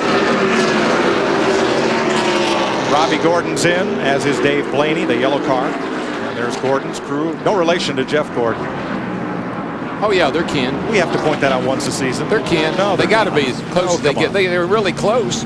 They get really close to each other all the time. Guys, I'm so glad Dick Bergman talked about it at the beginning. All these guys on the crew across the wall, even the NASCAR official wearing that safety helmet. After the situation with Robert Yates Racing at Homestead, NASCAR immediately reacted, put everybody on pit road in safety helmets.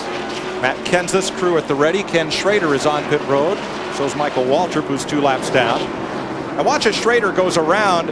He's pitting on the curve, where it's a little tougher to find your pit stall around that curve, but he's got it. Matt's there. And Big Tim Goad pumps on that jack to raise up the right side of Kenny Schrader's car.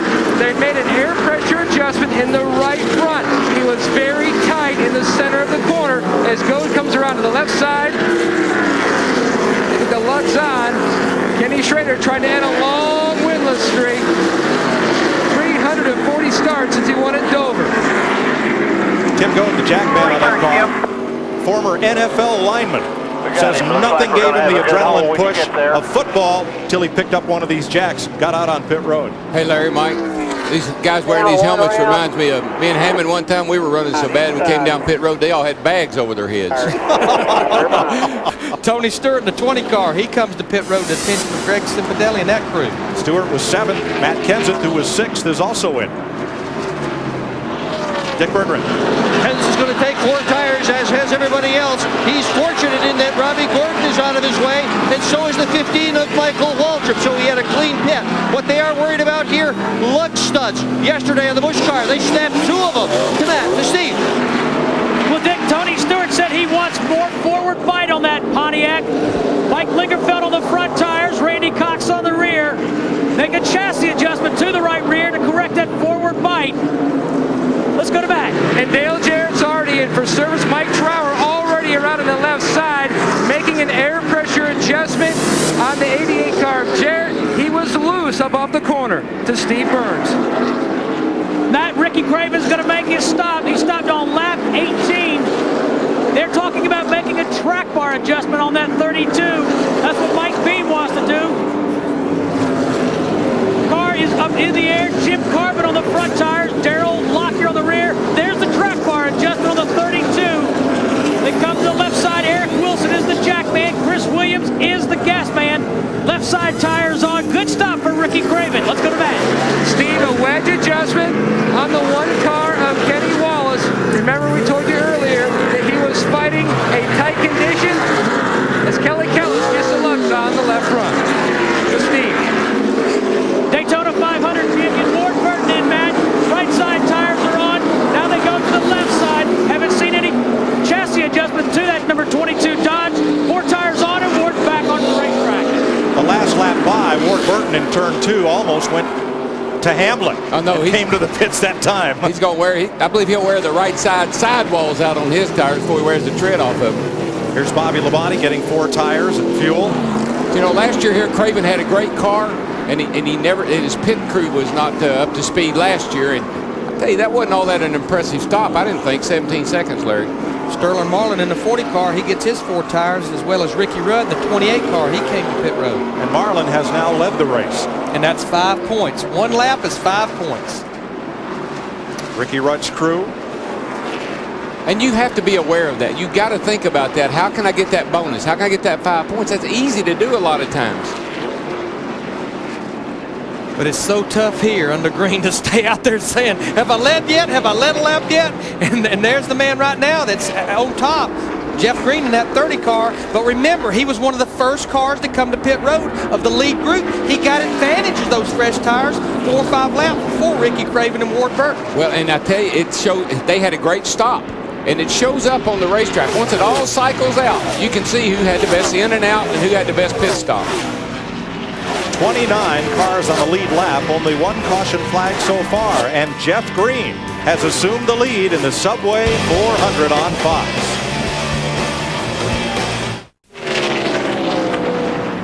Working lap 115 of the Subway 400 on Fox. Jeff Green with a 1-second lead over Dale Jarrett, Jerry Nadeau, and Ricky Craven battling for third, about 4.5 seconds off the lead, and Ward Burton.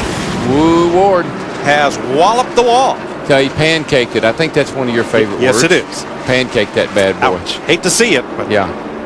Just run out of racetrack. That's a pretty good. Well, he's been riding right. I mean, he's been rim riding, and I just thought it was because his tires had gone away, but I think he carried it in there. How about it, Burns? What are they saying? ADW down in their pits and asked the crew, and they said that they didn't make any adjustments on that last pit stop. But when Ward got back on the racetrack, he commented that the tire he felt like the tire pressure was too low. That might have been the problem. It could have been, and boy, I tell you what, when you first get out there on those tires and they've adjusted air down real low, compensate for this hot track, car doesn't drive the same for a while. And his car had that low air pressure look. It looked like he had the wheels turned, but it just was not turning. Right, it just kind of wobbled on in there and hit the wall. That's what, when you got the air down to about 12, 14, 15 pounds, what they can get away with here on the left sides and probably 25, 26 on the rights, it's like driving with flat tires till that air builds up. Jeff Green just hung it out. You could read the whole right side of his car as he worked around Ricky Rudd. What Ricky Rudd's trying to do right here, he's trying to get back on that lead lap. He's a lap down in that little bit right there. And I tell you, Jeff Green is going to drive, he's going to be somebody to contend with all year long because he wants to prove he belongs in Winston Cup. You know, he got here once, had to go back and regroup, do the Busch deal, win the championship. He's back again, and this is his best opportunity to capitalize. When he's not in traffic, we see here on our Sport Vision the Fox tracks where he's actually pulling away a little bit from Dale Jarrett. Well, Jarrett was good early in the race. You know, he started up there. He chased down Craven and them and got within a couple of car lengths of them, and then he kind of faded. So it looks like his car might be good on the short haul, maybe not so good on the long haul.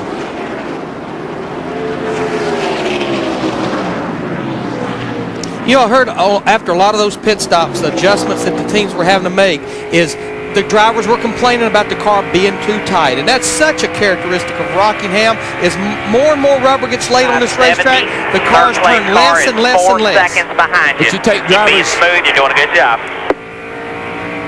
You take drivers like Dale Jarrett, Sterling Marlin, Ricky Rudd, Bobby Labonte. Those are guys that you would anticipate and expect, and Jeff Gordon included, to run well here because they're smooth drivers. They ease the car into the turn. You never see their cars out of shape, and they squeeze that gas pedal down just like it's got a big old egg under it. All right, let's get a recap, Darrell, on pit stops, beginning with Jeannie. Well, it is all about tires at Rockingham, Mike, and the number 30 pit stop of Jeff Green, about the Goodyears as well. Matt Kruder, the rear tire carrier, actually fell coming around the car, and they still had a great stop, just tire pressure adjustments. When we talk about the changes in safety, putting helmets on the crew going over the wall, the gentleman holding the sign pole, Greg Tester, took the back of the pole into the head. As I mentioned, this is a new crew for Jeff Green when it comes to the Winston Cup. These guys are going all out. Matt? GD Bobby Labonte has fallen to the 27th position. Earlier in the race, Labonte reported in that the 18 car was extremely tight. But Jimmy Maycar's crew chief told him, don't worry about it. Think back to the last 2 spring races here. That's exactly how we started the race. And just be patient. We worked on it, and we got the car better. They finished second and first. Labonte now says, after some adjustments, the car is snappy loose. They made a track bar adjustment on the last stop, guys. Bobby Labonte's only running about a second ahead of the race leader.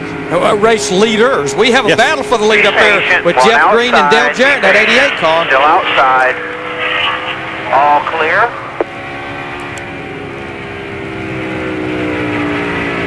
Sails it in there, trying to get under Jeff Green. Well, they do. They really carry a lot of speed. Once they can run up the hill like that, then let it go all the way to the wall. They carry a lot of speed. But we saw, talk about speed, Dale Jarrett was 1 mile an hour faster than our leader, Jeff Green, right now. He caught him in a hurry. And you do that with no brake. You back off the throttle and just let the car sail up to the top of the track. And when it gets up there just about ready to hit that wall, you gas it. And that's what keeps it off the wall. But look, these guys are running 2 distinct different grooves. Jeff Green up against the wall. Dale Jarrett about the middle of the racetrack right there. Looks like Jeff Green, he's going to be caught behind the lap traffic of his teammate Kevin Harvick, the 29 car. Goes around him on the high side. Old cagey veteran like Dale Jarrett, if you're going to run high, I'll take the low side. If you want to run low, I'll take the high side. All right, we're going to look at Dale Jarrett. We're going to look at his RPMs and his miles per hour right here. You want to see a guy cut? Watch his 7 car behind him on new tires. See the RPM sweep? Just about 6,800 low RPMs all the way up there. Little fresher tires, a little over 9,000 RPMs. Back down to 6,300. And again, that's down in turn 1 and 2. We talked about it earlier. Off the throttle longer.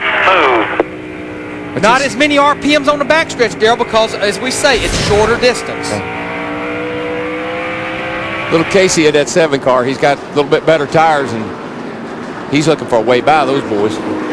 Dale Jarrett has now led 9 of the last 13 races at Rockingham. Puts a Ford up front. Dale Jarrett leads Jeff Green, Ricky Craven, Sterling Marlin, and Ward Burton in the Subway 400.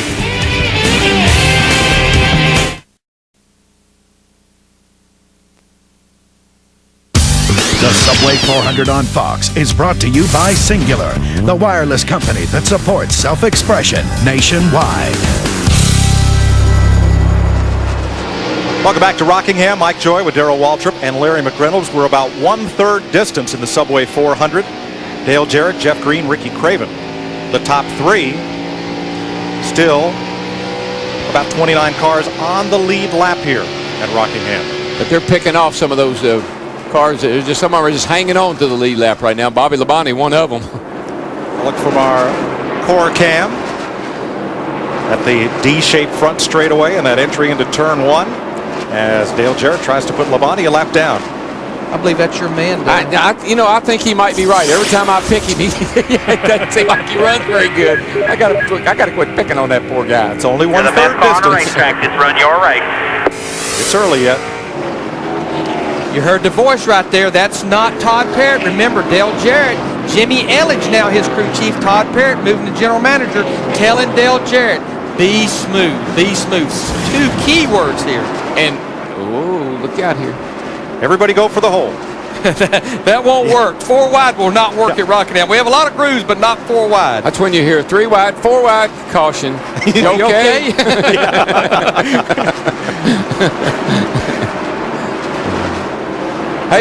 let me ask you this, Jimmy Eldridge, he's crew chief off the winning car here last year, isn't he? Well, off the winning group. Team, that's right. Yeah, Bobby Hamilton, he came from the 55 car. He might know something. Never know. For more, here's Matt. Well, DW, what he knows is the fact that he brought his qualifying setup because DJ has struggled here a little bit in qualifying, so they put the 55's qualifying setup under the 88. Remember, he was 37th in practice, ended up qualifying 4th, but they're back the old tried and true 88 race setup. They felt like it was very stout in happy hour. They tried one thing just to A-B, and they went back to their original setup. Felt like they had a good car for today. Jeff Gordon battling his Hendrick teammate Jerry Nadeau for 11th place with Bobby Hamilton and John Andretti right there. That's when you see those crew chiefs walking around with those briefcases. That's what they got all tucked away in there, is those good notes. I want to give a call to John Andretti, the 43 car. It started back in 35th position, and he's up here battling now Jerry Nadeau. This will be for the 12th position. They came here and tested, was very happy with their test. He was fastest in practice yesterday, but Greg Stedman told me, Larry, we were a victim of overdriving the race car Friday and qualifying. It will not work here. More on the car right behind Andretti. Here's Dick.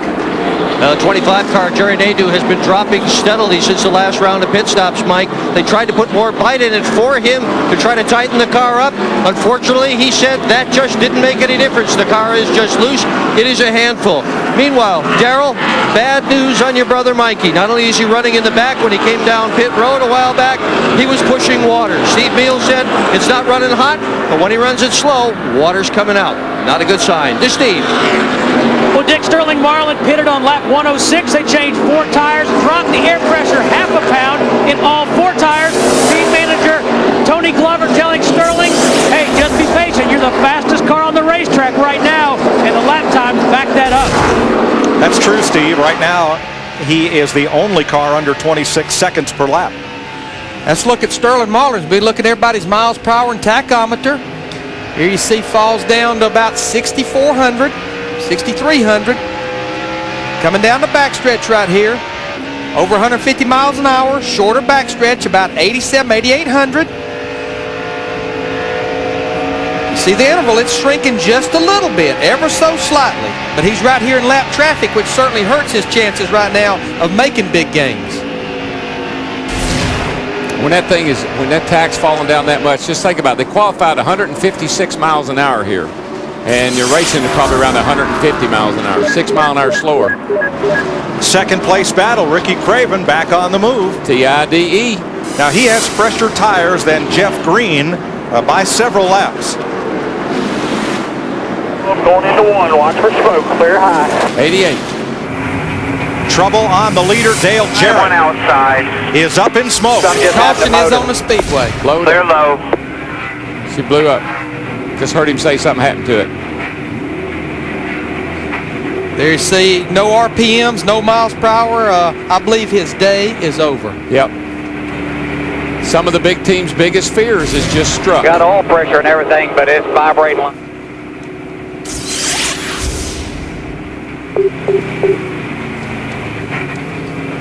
See the smoke coming through there. That's where the shifter boot is right there, and a lot of smoke coming out the back of that car. He said he has oil pressure, but he said it was vibrating, and that's not a good sign. No, it's broken something inside the engine. It could be any number of things. I'm not going to speculate because I got in trouble doing that. I'm just going to say something inside the engine broke. You'll get another letter. I'll get another bad letter.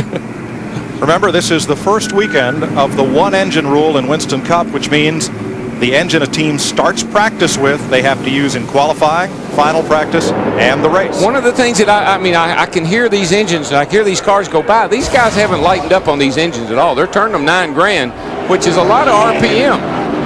Dale Jarrett right at the start-finish line. Smoke starting to come out the back of it. Sure, the suspect of putting oil down. That's the reason we are under caution. Jeannie? Well, Jeff Green in the 30 car saying that he is still tight going into the corner, so they will make a track bar adjustment 1 round down. And, of course, 4 new tires and fill them up on fuel. Jeff Green ready to go out and take advantage of this window that's opened up. Dick? Jeff Gordon is in his pit as well for a 4-tire change. Here's bad news for everybody else. Just before he came in, he said it's a good car. They've just taken one round out of it. It's a little bit pushy in the middle. And another good, flawless pit stop by his crew. To Steve. Well, Dick, Ricky Craven said he's just a little bit tight. They made an air pressure adjustment. He's off pit road. Craven's tires were 6 laps fresher than Jeff Green's. I hate saying several when we can get the number, and Lynn Jeffers had it. So he had 6 lap better tires during that green flag run. Let's listen to the replay from Dale Jarrett's in-car. You'll hear that engine going sour and the radio.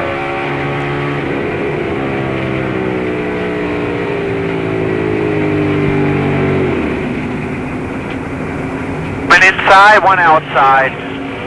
I'm just adding the motor. Clear low.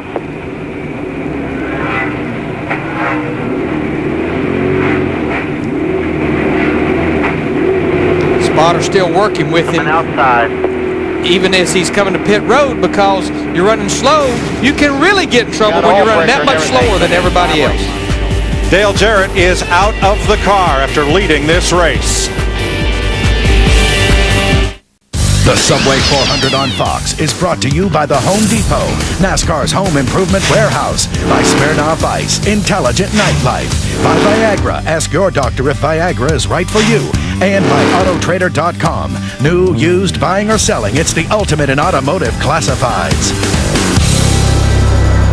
The second caution of the day in the Subway 400, out at lap 145, Dale Jarrett with problems. Matt's with him. And Dale Jarrett has already climbed from his car. Your car's already headed back to the truck, DJ. A new rule this week, a one-engine rule for the weekend. You think that had anything to do with your engine failure? No, not this early, definitely. Just something, you know, parts are going to break, things are going to happen. But we had a great race car, made a great adjustment there, and the car was just really driving great. I was looking forward to the rest of the race, but wasn't to be. I want to say congratulations to all the Olympic athletes from the United States. They've done a fantastic job this week. My daughter Natalie, who won her tournament, was MVP, and Cole Kenworthy for Hickory High School, he was MVP. So we didn't have it today, but we'll be back next week. A lot of medals handed out, and the green flag drops.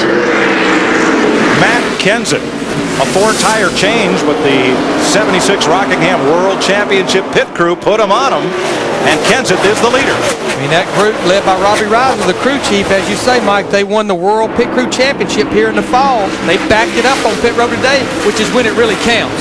Yeah, and let me tell you just real quick, one thing about that caution, it came at a perfect time for people like Jeff Gordon. They're back in the race, closed up that gap. Watch these guys. So now that you're comfy on the couch, we're going to get you off there, go over to the TV set of the amplifier, turn up that surround sound, and crank it up. Oh, all right, strap that TV down.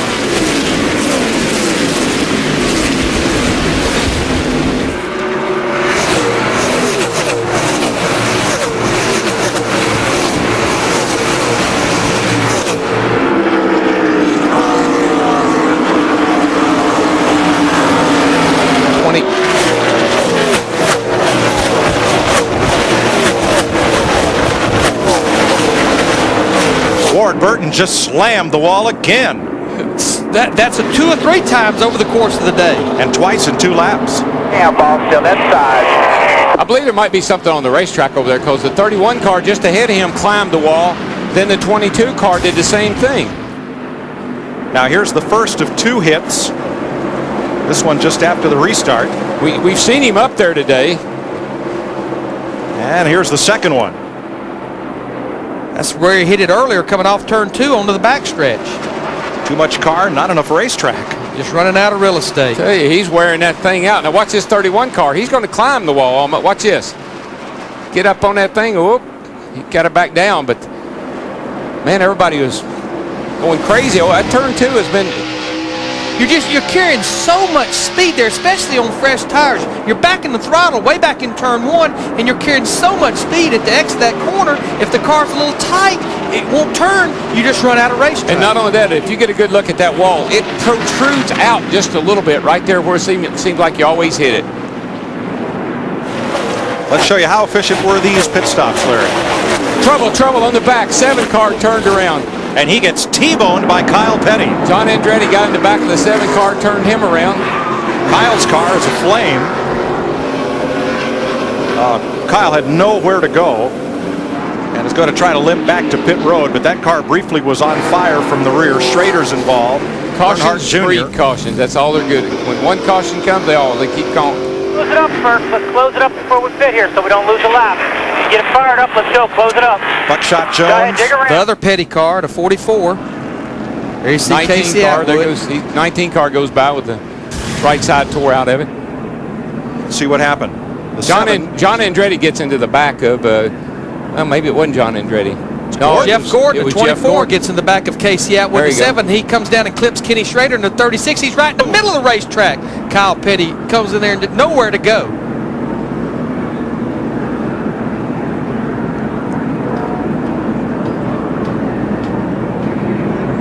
Kind of all bottled up there. Got into Schrader. I don't know if Schrader hit that inside wall or not. Can't tell. And what happens here, Darrell? Smoke. Even the spotter can't help you right here. What caused that is off of 2 over there. He had to pedal the car. Casey did, and the 24 got in the back of it.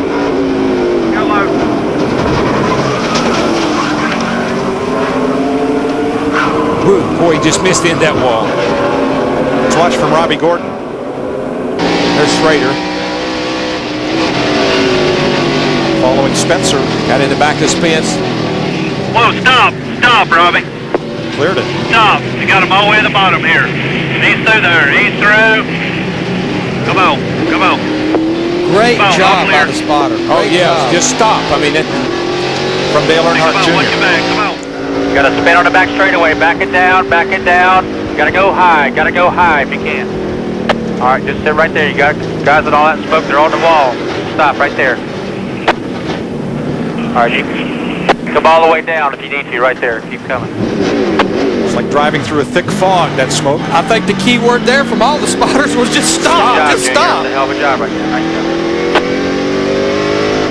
Some updates from pit road, Matt. Well, Mike, down here in the Bobby Labonte pit, good news and bad news on the caution for Dale Jarrett's blowing engine. The good news, Bobby Labonte got back on the lead lap. They said, good job, you're on the lead lap. He says, guys, I've got bad news. We're now on 7 cylinders. They made 2 stops under that caution just to check and see if maybe a plug wire had come off. Everything looked fine. Right now they're talking about what chassis adjustments to make on the 18 when he does stop. Steve? Well, Matt, that caution flag was a huge break for Ward Burton because he had slapped the wall. He's on pit road right now. He told crew chief Tommy Baldwin, don't drop the air pressure on me that low, because he felt the car bottom out. Tommy Baldwin said we didn't drop it that low. Right side tires on, a little bit of a problem on the right side for Ward Burton. They may have a tire rub. Let's go to Dick Berggren. Matt Kenseth and his crew chief Robbie Reiser have been in an animated conversation about whether to pit or not. They've only been about 10 laps on these tires, but Reiser has pointed out that we have had long green flag runs today, and he thinks that it might be an advantage to pit. But they also don't want to lose track position. This will be a tough call, maybe a pivotal call. I don't think it's a tough call, DW and Mike. I want my 4 fresh tires. But I can't tell you how many arguments I've had with my crew chief about low air pressure. Another look at the accident that has taken perhaps 4 cars out of this race. We're under caution for the 3rd time in the Subway 400 on Fox. Welcome back live to Subway 400, Rockingham, North Carolina, under our 3rd caution flag as it happens on lap 156 in the Hollywood Hotel. We are trackside with Jeff Hammond, Chris Myers are keeping an eye on things. And do you think that Matt Kenseth should absolutely pull into the pit? Absolutely. Robbie Reiser, if you don't come get some tires, I'm going to come down there and beat on you, big boy, because you're going to have him fresher tires, believe it or not. 10 laps is a big deal around here, Chris. Early on, we talked about pit strategies and tires. Terry Labonte, Dale Earnhardt Jr., and Jimmy Spencer all went down a lap, but because they stopped early, 10, 15 laps sooner than the leader, they got back on the lead lap. That's what this track will do to you. And Ricky, Craven fast car, not so fast with the pit stop. You spoke with some drivers, Richard Childress, so one of those who are not happy with the one-engine rule. Why? Yeah, some of the owners right now are saying it's a good thing to get rid of the qualifying engines, but they would really like to see NASCAR let you qualify your race engine, take it out, put an old workhorse engine in, one that you could run more than one or two times, maybe run it 3 or 4 times during practice. Put 100 miles on it, take it out, put your race engine back in. That would still save the money and reduce the risk of having problems during the course of a race. What's an engine cost? About $50,000-$70,000? About $75,000. Okay, as you're going to look at Kyle Petty, our question of the week, and we asked on the pre-race show for you to log on to foxsports.com, powered by Lycos, and we asked you, do you like the new engine rule, to cast your vote, and so far 63%, let's take a look at the answer, say yes, they like the rule. And Dale Jarrett, who's already out of this race, we speculated maybe the engine. He said no, it was not connected, not this early. There's a look at Kyle Petty, part of that mix-up involving Casey Atwood, Jeff Gordon coming out of turn 2. There's Ward Burton, Daytona 500 winner, who has already hit the wall twice today. Yeah, he's really having a hard time, but I believe that Tommy Ball and those guys, they'll get it fixed. And there goes Ward Burton, and we go back upstairs to Mike, Darrell, and Larry. Ward can make multiple pit stops under the caution without losing a lap. In the garage, 2 of the Petty cars, Kyle and Buckshot Jones, 2 of the Evernham cars, Bill Elliott's teammate, Jeremy Mayfield, and the Jim Smith team, which is the Evernham kind of satellite operation of Casey Atwood. And I saw a lot of damage to Kenny Schrader's car as well. Everyone else seems to have made it through there fairly cleanly. There's a look at Schrader. Coming to his crew as they try to pull out the front valence and the right rear corner. Well, we've had a lot of trouble off of turn 2 over there, Mike, and it's a product of the racetrack. It gets slick over there, and if you could get over there and look down that wall, you'll see that it protrudes out a little bit. What happened here? Watch Casey Atwood as he comes off of turn 2 here. Oh, we're looking at the wall. Y'all see? Pull back here just a little bit if you can, guys. The wall protrudes out right in here. And that's where the cars, they come up out of that corner. They come out of here with so much speed that they run out of room. And they clip the wall right there, and the back end will get into the wall. And when it does, it bounces out into the car beside of you. You got 1 of 2 choices. You can back off, or you can make a pit stop. Here's a 17 in. And he brought everybody else with him. And Jeff won't have to beat on Robbie Reiser because there's Matt Kenseth getting his stop finished and gets squeezed trying to get out, and he got beat. Jeff Gordon, Johnny Benson, 4 tires. Just about everyone on the lead lap has 4 fresh tires and a tank full.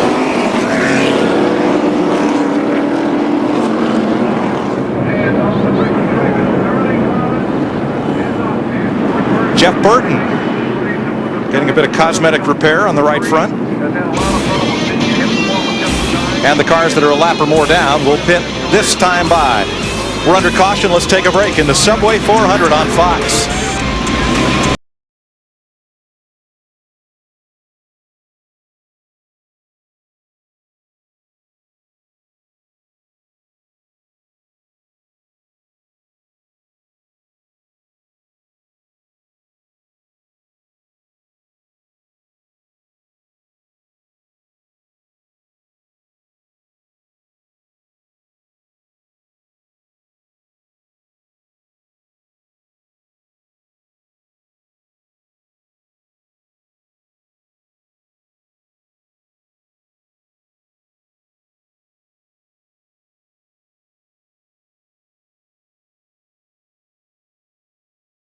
Little bit. He pedaled the car. In other words, had to get out of the throttle a little bit. Gordon had a run on him, got into the back of him, turned him around, and I don't have to tell you what happened after that. You can see it for yourself.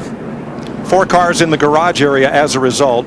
All of the drivers have been released from the infield care center, and 2 drivers who did not pit have gone to the head of the class. And that would be Sterling Marlin. He's got those 10 laps on the tires, but the real surprise is the man running in second, Ricky Rudd. He did not pit. We're pretty sure he got his lap back when his teammate Dale Jarrett blew up. He raced back to the caution, got his lap back. Well, we got 1 to go, and we'll see about those 10 laps on those tires, how it plays out, because I wouldn't be very happy about that. Well, 10 laps on your tires is one thing. About 15 cars behind you with fresh tires is another. Yeah, and I tell you something else, you better start cleaning them up too, Sterling. You better wipe them off there and get them cleaned up, bud, because that stuff, there's debris all over the racetrack. That's what I worry about, running over something, cutting a tire down after that wreck. Go, Dick, what you got? Matt Kenseth's pit stop was not the best. It's the first one he's had all day that wasn't just perfect. Justin Nonstedt, who joined this team new in this year, tripped. He's the front tire carrier. Kenseth came in first, came out fourth. Meanwhile, Robbie Reiser has been telling the gang down here, don't worry about it. Just keep your composure. Everything's going to be fine. Well, Dick, Ward Burton has been off and on pit road at least 7 times. They've checked the toe in. Ward said it feels like the steering wheel wants to turn to the right as we get ready to go green. Green flag. Sterling Marlin and Ricky Rudd, who did not pit, are the race leaders. All I know is if I'd hit the wall as many times as Ward has, I'd be turning, everything in my car would be turned around.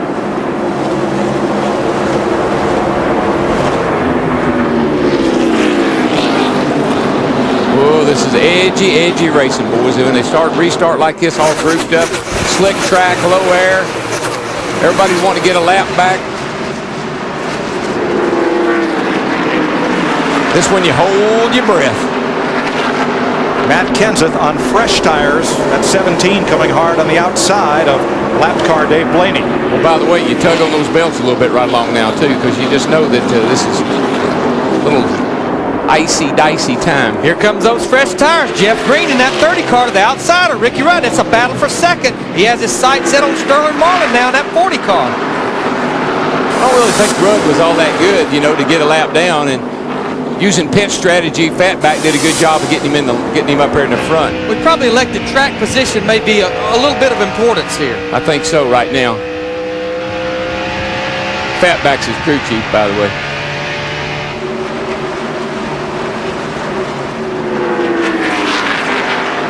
Everybody on those fresh tires right now, back down to the white line, running around the bottom for a few laps, so they get a few laps on these tires.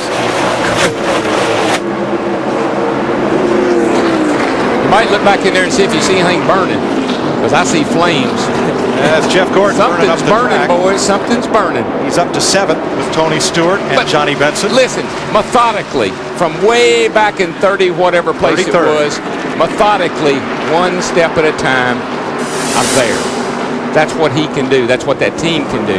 That's why he wins the championship. Something I once heard you call aggressive patience. Oh, he got it. It's like I always said, Lord, give me patience, but give it to me now. Got a battle for the lead, guys. Jeff Green in that 30 car by Sterling Marlin in the 40, headed off into 1 and 2. Fresh tires, fresh tires. Woo. Sterling almost caught a piece of that outside wall. Well, now here's Rudd making a run. Well, it's like a drag race here, but the momentum off of the top is what you want. That's why you get up there. You get such a great run off that corner. Down low, you kind of bog her down. Get up high, and she's freewheeling. You look like John Force coming up out of that corner. These views from the core cam hovering overhead, North Carolina Speedway. Sterling Marlin on the 40 now. We've about 5 laps after this restart, which is about 15 laps on his tires. He's already starting to run up to the top of the racetrack. Stayed on the bottom in 1 and 2, down in 3 and 4. A little wider sweeping corner goes up to the top. Well, let me tell you, as the sun starts to set, as the sun starts to go down, that turn will get a little shade on it. You might be able to hook the bottom in 1 and 2. That is such a great shot to see those cars slide about a turn 2 and almost nick that wall. You catch it with the gas. I know it's hard to believe. You don't want to touch the brake or you'll hit the wall. It's a controlled slide. It is. You got to get it right up there, and right at the right time, you got to nail it. Watch the edge of that wall, folks, as they come off that corner and just slide right up there.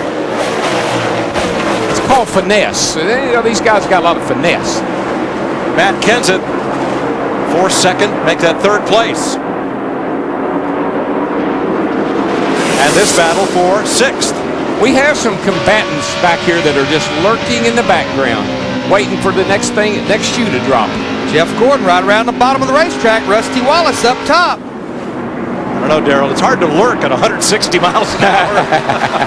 Rusty ran the high groove 1 and 2. A little more momentum off the corner. Was able to hold that position down the backstretch. Here they go again. Gordon to the bottom. Caution is on the Speedway. Michael Waltrip has stopped at the entrance to the garage. That's the reason for the caution, because pit road is blocked. So So at lap 180, we have the 4th caution flag of the day.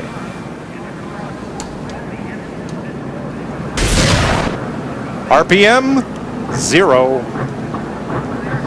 The interval keeps changing. he's not moving. Everybody else is. That's the interval from there to his car for the ride home. Caution is out. We'll be back to the Subway 400.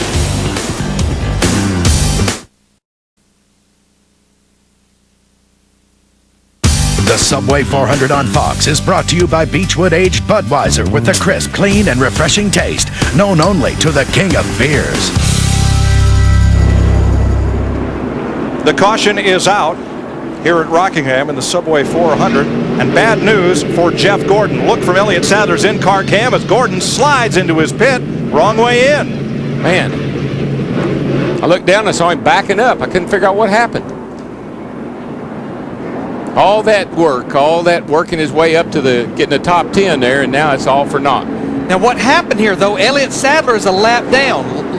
Cars that are lap down are supposed to wait to the second time, but what NASCAR called was a quickie caution. The racetrack was not in trouble. All they were trying to do is get Michael Waltrip's car off pit road. When they call quickie caution, everybody can pit, whether you're on the lead lap or a lap down or better. And I bet Gordon wasn't expecting anybody to be in that pit box. And the wrecker, big teeth of that new International on that grill, and he's been pushed back to the garage area. As you look from his back bumper cam, Michael Waltrip getting pushed into the garage. So we'll look at the pit summary from that caution flag stop. Jeff Green lost 3 spots, Sterling Marlin 1. That's the key, and Jeff right Gordon lost 15 positions on that. Well, the difference is he was up in the 7th or 8th place. Now he's at the back of the pack. So, and what we have here, where you came in, where you went out, the actual stop and pit road time is from where you came on the pit road, including the stop, all the way to the exit, and you see the difference there, about 30 seconds. Matt? And Mike, I'm down here in the 36th pit with crew chief Newt Moore. Newt, first off, you made a lot of stops on the previous caution to fix that valence. How's the race car now? Well, we broke the nose skirt off, and that hurt us right at the start, so it made us tight. Front end was sliding, and we got that fixed, loosened it up. Now we got the nose skirt fixed up, and M&M's Pontiac's pretty good right there. He was all caught up in a bunch of traffic, so really couldn't go. We made another adjustment, did some 2 tires just to get some track position and try to get back up there where we, car's good. We'll see. Further up pit road, Rusty Wallace only took on 4 tires, no adjustments, although the car was a little tight in the center of the corner. They borrowed the front tire changer from Dale Jarrett's car, Mike Trower, so Billy Wilburn can stay on top of the pit box. Matt Kenseth will lead them down for this restart. Jeff Green, Sterling Marlin, Ricky Rudd, Ricky Craven are the top 5. Jeff Gordon will restart 21st of 22 cars on the lead lap.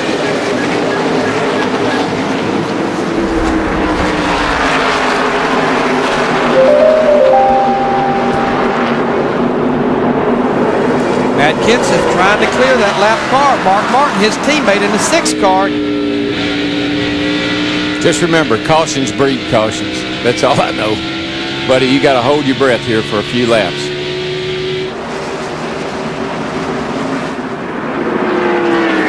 Leaders picking through lap traffic that includes Mark Martin, Jimmy Johnson, Dave Blaney, and Elliott Sadler. To Dick Bergman. Matt Kenseth had a flawless pit stop that time, Mike, and there was absolutely no conversation about whether or not he was going to pit. In the past yellow flag, Kenseth thought maybe it'd be a good idea to stay out. He was in the lead. He didn't want to lose that, but Reiser made sure he came in. Kenseth saw the advantage of fresh tires, and he decided himself, let's make this pit stop. To Steve. Crew Chief Tommy Baldwin for Ward Burton. Tommy, you guys have been off and on pit road 6-7 times. Tell us about the damage to the car. Something's still wrong with it. I don't know. We put on a set of tires after taking the lead there, and the car bottomed out once, and he hit the wall and messed up the suspension. But hopefully we get a couple more cautions, get to work on this cat Dodge. It's a shame, too. We had a good race car all weekend, and getting ready to race the last half of the race here, but I don't know if we're going to get to it. Also, guys, Sterling Marlin was on pit road, took 4 tires, no chassis adjustments. Seems like Ward has his most problems on the restarts. The car just takes off. Goes down in turn 1, just takes off, goes up and hits the wall. Matt Kenseth, 3/4 of a second up to the lead as we close in on halfway.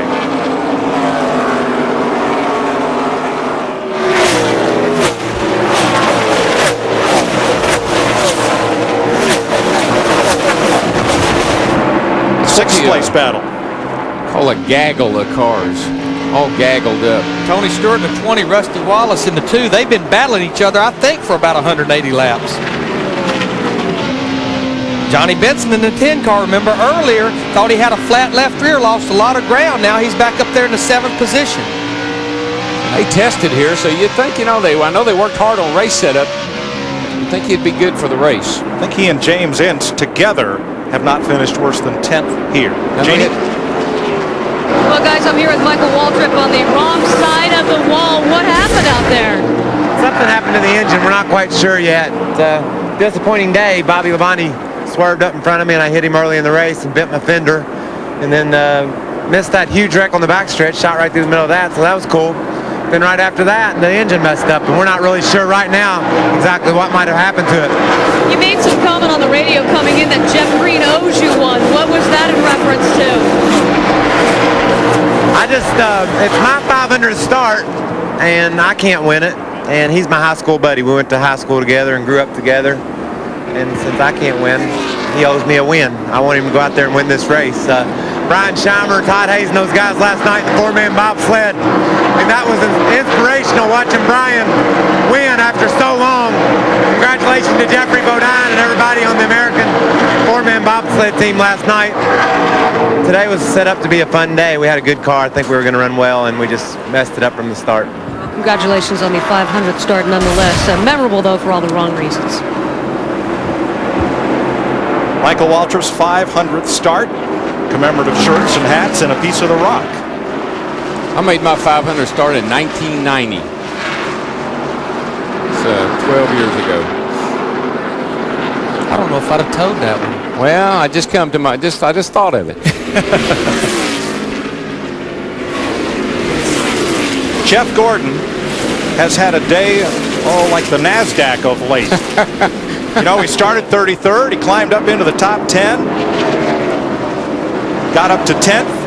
Got himself back to 22nd on this restart and is now 18th. But I know it's a lot easier said than done, but I think they have to go back to the original strategy at the beginning of the race. Let's take them one at a time. We still have almost 200 laps to go. We can still get back there. Well, he can, and he's just been really, really cautious. I kind of keep one eye on him, and he's not forcing himself. You're not forcing the issue at all. Ricky Craven started on the pole. Led a good part of this race, drifted back as far as 8th place, but he's a top 5 car. Runs in 5th right now. Michael Waltrip credited Jeffrey Bodine for the U.S. bobsled team's fortunes in Salt Lake City. It was about a dozen years ago when Bodine watched the Winter Olympics and said, those bobsled drivers, they need somebody who can handle the G-forces. I want to try that. Yeah. And so he got a ride in a bobsled, and he learned 2 things. 1, it's harder than it looks. And 2, the team was using cast-off equipment that the Germans and Swiss had designed years before. So he and Bob Cuneo from Connecticut, Chassis Dynamics, Don Barker, that whole group, funded and designed new bobsleds for the U.S. team. And now that whole program's come to fruition. The 2-men women with a gold and the 4-men team with silver and bronze. And Jeff's got to be, I think he's happier about that than finishing 3rd in last week's Daytona 500. I'm not sure about that, but maybe. I'll give you credit for that. So he gets a bronze, they get a gold, a silver, and a bronze. Yeah. Pretty good 10 days. Boy, that Jeff Green in that 30 car down in the middle of 3 and 4, he was able to get back to the throttle. The car took it. He made a big gain on Matt Kenseth right there. For the last 3 or 4 laps, they had ran about the same lap times, but boy, he made a big gain in 3 and 4. 3 and 4, your line, 1 and 2. Yeah, the 22 car off of turn 4 there, it just can't, the car's all beat up. He's been in the wall 2 or 3 times, and I think that Gordon ran up on him, and I don't know if they hit or not, but if they didn't, they came awfully close to each other. Let's have a look here. Here they come. Was there contact? Yeah. Yeah, there is. And a second contact. I guess Jeff is saying, hey, if you're going to get up here, old buddy, how about going on?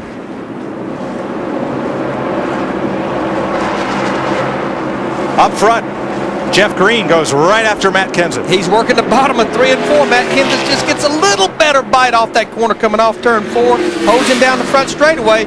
Matt Kenseth goes back to the bottom here in 1 and 2. Jeff Green in the 30 back to the top. These old boys have raced each other a little bit in the Busch Series, and so they know each other pretty well.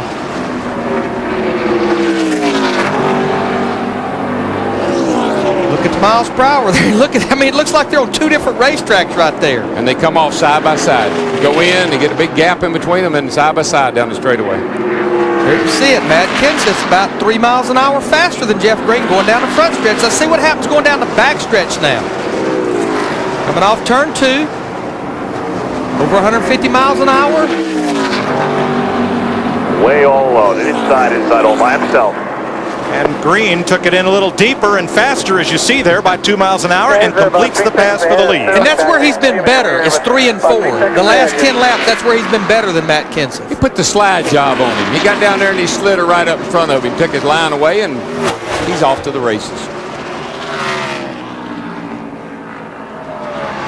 So Jeff Green is back in command at 202 laps. Just a little past halfway in the Subway 400. Matt Kenseth, Sterling Marlin, Ricky Rudd, and Ricky Craven are the front 5.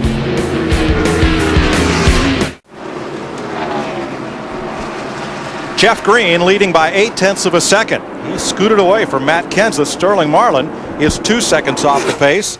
Ricky Rudd, highest running of our Koch family of drivers that also have Tony Stewart and Bobby Labonte in the top 10.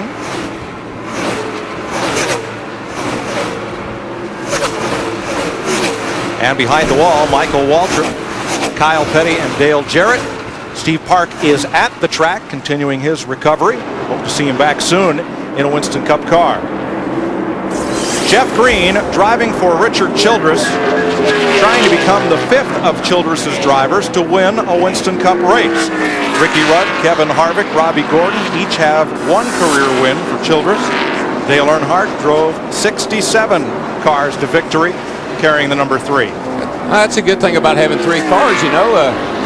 One of them got to get up there and get after it. They can't all 3 be bad on the same day.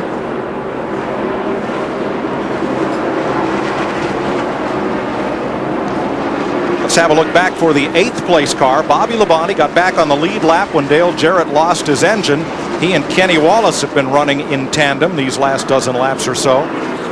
Labonte currently 8th. I'm just hoping there's nothing wrong with that car. They gonna be mad at me. Matt, what do you know? Well, Larry, I bet you were wondering about that 18 car, and Bobby Labonte is running some of his fastest laps of the day. He came on the radio about 15 to 20 laps ago and said, Jimmy, I apologize. The motor's not going bad. I think we've got maybe a cracked header. It has changed the pitch of the engine, much like Pocono last year where they had the same thing. So right now, he's just going to ride it out. I think now it's just a broken header. And let me tell you, a driver, he drives by feel, by what he feels, and he drives by sound. You don't necessarily have to have a tack, but if anything goes on in that engine, it changes the sound. It puts that driver on alert, and it makes him real nervous until he figures out what it is. Now the header is the first part of the exhaust pipe from the engine. If that cracks, how does it affect the motor? Well, if it's right against the cylinder head, it can actually hurt the power. But if it's away from the cylinder head, it's an aggravation. Yeah, the biggest thing is could put fumes in the car, could affect the driver. The other thing is, unless you was to turn the engine off and the engine cooled down and then it sucked cold air in through that cracked pipe, as long as this thing is running, it should be fine. It could hurt performance. Could hurt performance a little bit, but it should not have an effect on the durability of the engine. All right, Sterling Marlin has passed Matt Kenseth and taken off by about half a second. It's as if Kenseth just moved right over and let Sterling by. Let's see. He's coming down the front stretch right here. Sterling Marlin caught him in a hurry. They're there by themselves. Why race each other? Let's put some distance on the 4th place car. That's smart. And let me tell you, the kind of year Kenseth had last year, I'm sure he's happy just to be up there in the first 2 or 3. Got a long way to go yet. Work on the car. Keep your nose clean. For more on the leader, here's Jeannie. And the 30 car of Jeff Green just radioing into his crew chief saying, hey, that 40 car of Sterling Marlin, what line is he running anyway? I want to keep tabs on that. He can feel Sterling breathing down his neck. He's picking up about a 10th a lap on Jeff Green, the leader. So he's right. He can feel him getting just a little bit closer, You know, we talked about Jeff Green's crew chief, Todd Berrier. That was actually Kevin Harvick's crew chief last year when they won the 2001 Busch Car National Championship. They formed the 30 team. Todd Berrier moved to that crew chief position. Well, here's the interval. Interval here. Between Jeff Green and Sterling Marlin. And you see that interval closing. Yeah. And opening up just a bit, entering the corner. But watch it close coming off. That's where Sterling is. He's up in that high line. He's got a lot of momentum up off the corner. Really closes in 3 and 4 from the center of 3 and 4 onto the front straightaway. The track, he's just got a lot of grip up high right there from the center off, particularly up in here off of turn 4. Not so much off of turn 2 up high, but off of turn 4, a lot more grip up there. That time in 1 and 2 made some big gains in the same area. And I think I saw this yesterday in Sterling's car in practice, where his car was so strong, it's through the middle and accelerating onto the straightaway. Gain a little in each corner, and pretty soon you're right there. Here's the tack on Sterling's car and speedometer. And you just saw Green. He moved way up the hill, and he's trying to emulate Sterling's lines, what he's trying to do, because he's running a little bit different line. Sterling's chopped that advantage in half in 5 laps. It's funny how those drivers, Larry, they see the leader or they see the guy they're chasing. If he could just have somebody like a rabbit, how much he can pick up. But you and I both know here, you can only go as fast as your car will let you. You start overdriving it, you will not catch it. Yeah, but you know, your focus changes. You see the guy leading the race, and all of a sudden the car's not, you don't think about your car. Just think about catching that guy. And that's that. And sometimes that makes the car, you don't even think about it. Were you a better driver leading or chasing someone? I like to be the pursuer. I love to slip up on him. Like, where'd he come from? I always love to Earnhardt look in the mirror and say, now how'd he get up here? This pursuit right here, guys, it's just about over with. Sterling Marlin has caught Jeff Green at the end of the backstretch, headed into turn 3.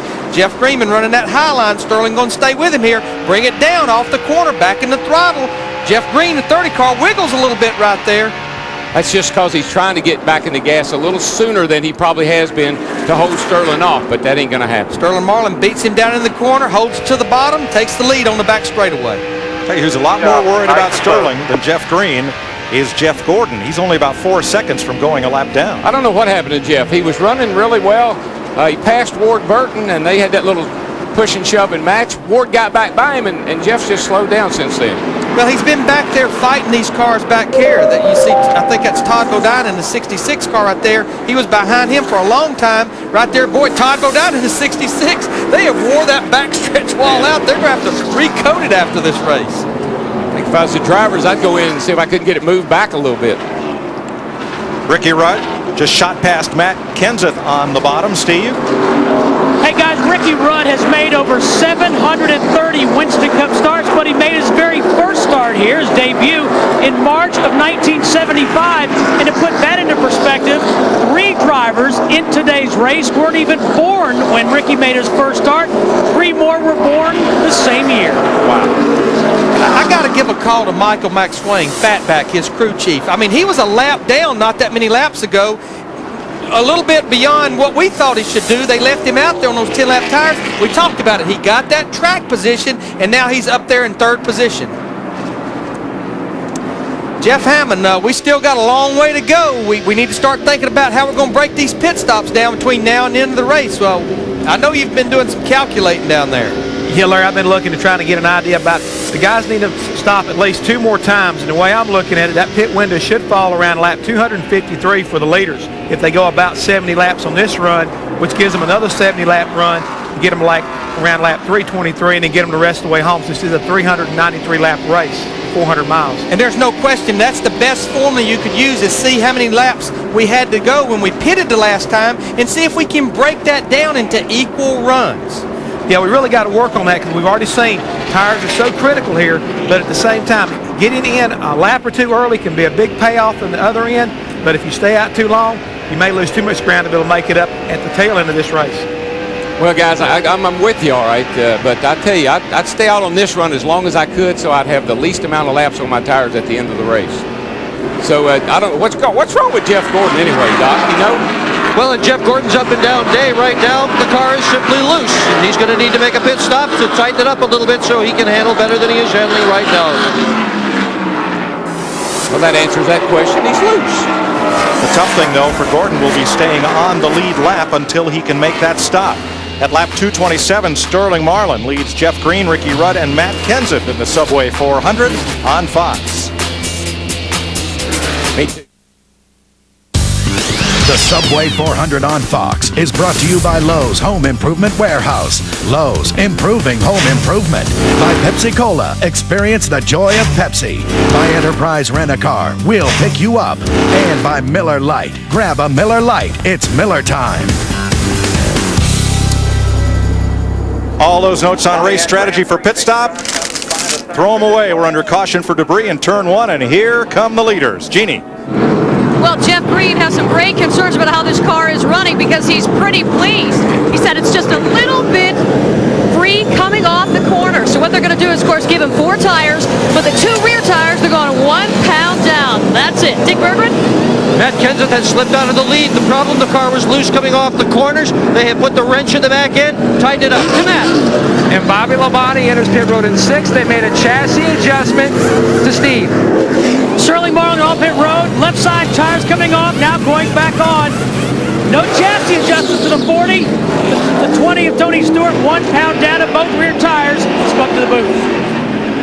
232 laps complete, 161 to go. What does that do to our pit strategy? Well, we had to create some new. You threw our other strategy away. But what I'm saying, that's going to be about 160 laps. We already seen earlier where they went almost 90 laps on a set of tires. So I'm going to say one more stop. Should we be green the rest of the way? About 80 laps a run. We're at that point in the race where there's going to be some action, I think. More cautions. More caution. Cautions breed caution. Cautions breed caution. Then Pierre Debris threw away your strategy there, buddy. Well, I'm used to my strategy being thrown away. You threw it away all the time on Hammond. We're out of here. Ricky Rudd, who was a lap down earlier in this race, is the leader. He brought Sterling Marlin to the green flag. Matt Kenseth, Tony Stewart, and Bobby Labonte. Jeff Green, Rusty and Kenny Wallace, Johnny Benson, and pole sitter Ricky Craven, the top 10. If you're going to get down early. Then you got time to get back. You don't want to have an up and down day. You want to have a down and up day.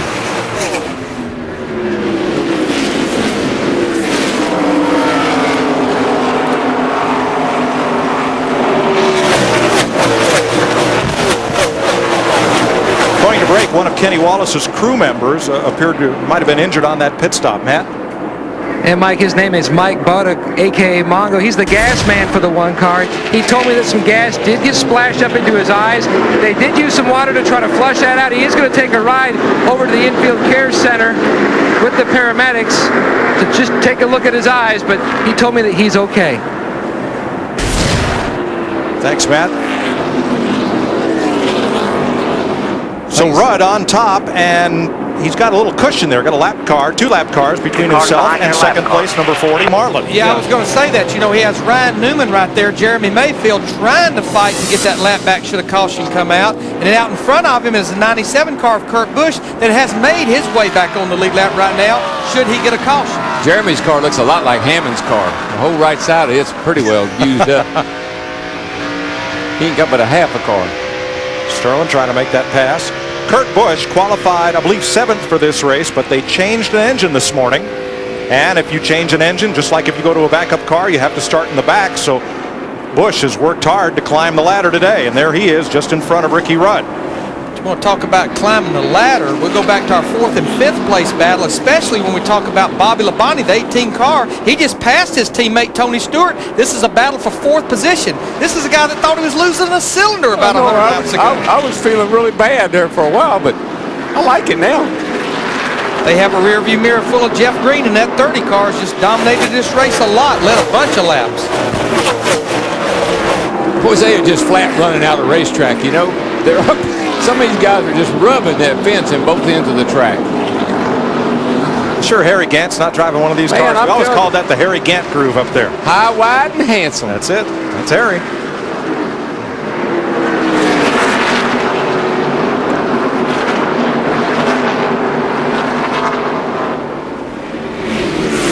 Robbie Gordon in 31 and Dale Earnhardt Jr. They're with Jerry Nadeau. Just gets a run up off that corner. Pushes out there just a teeny bit. A little wisp of smoke. And I know we've talked a lot about these cars getting together, but it's more just a victim of this racetrack. Dale Earnhardt Jr. has a flat tire, having to pit under green to come to change tires on pit road. That may be from that contact. They might have cut it down from that bump there with Robbie Gordon. That's 2 races in a row. Tire trouble for Dale Jr. Show you what happened back at Daytona as Earnhardt makes the pit stop. Piece of debris from behind Michael Waltrip's car. Michael ran over it. Dale ran over it, cut down the tire, which flailed around and ruined the fender. Get out of the way. Drop it. Go. They get him back on the racetrack. And guess what happened to him on the way home from Daytona? On his car. On a street car? On his street car. He had a flat tire. No. Yeah. That adds insult to injury. Yeah.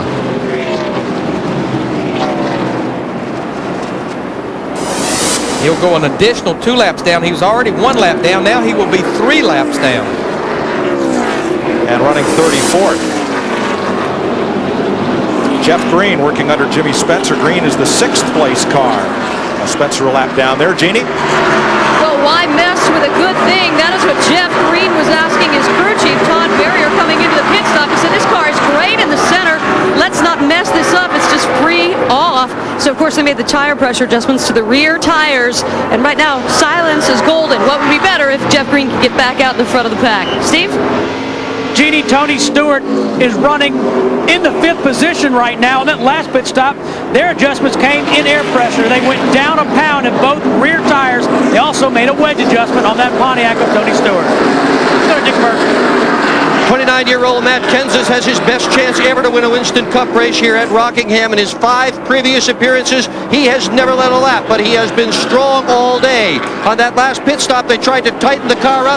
About 3 laps into this run, he came over the radio and said just one word: tight. Not a good sign. I tell you, my hero is, and the crew chief, I love you, Larry, and I got mixed emotions about Hammond, but my favorite guy that's on the pit lane working is my buddy Fatback. Look at him. He's working. He's thinking. He's the man. How about it, Matt? Can you talk to him? And he's also talking, DW. Fatback, your car is back up in the first there. How is that race car today? That's a real good race car today. My guys worked really hard last week. Built this car. We cut the side off of it, started all over. Ricky drove his tail off. We have some killer pit stops, and that's why we're leading the race right now. I know you're talking strategy for the final go here. What are you looking at? About 1 more pit stop's all we need, so we're just trying to stretch it out as much as we can. Trying to stay in front of that 40 car. These boys take care of the rest when it comes money time.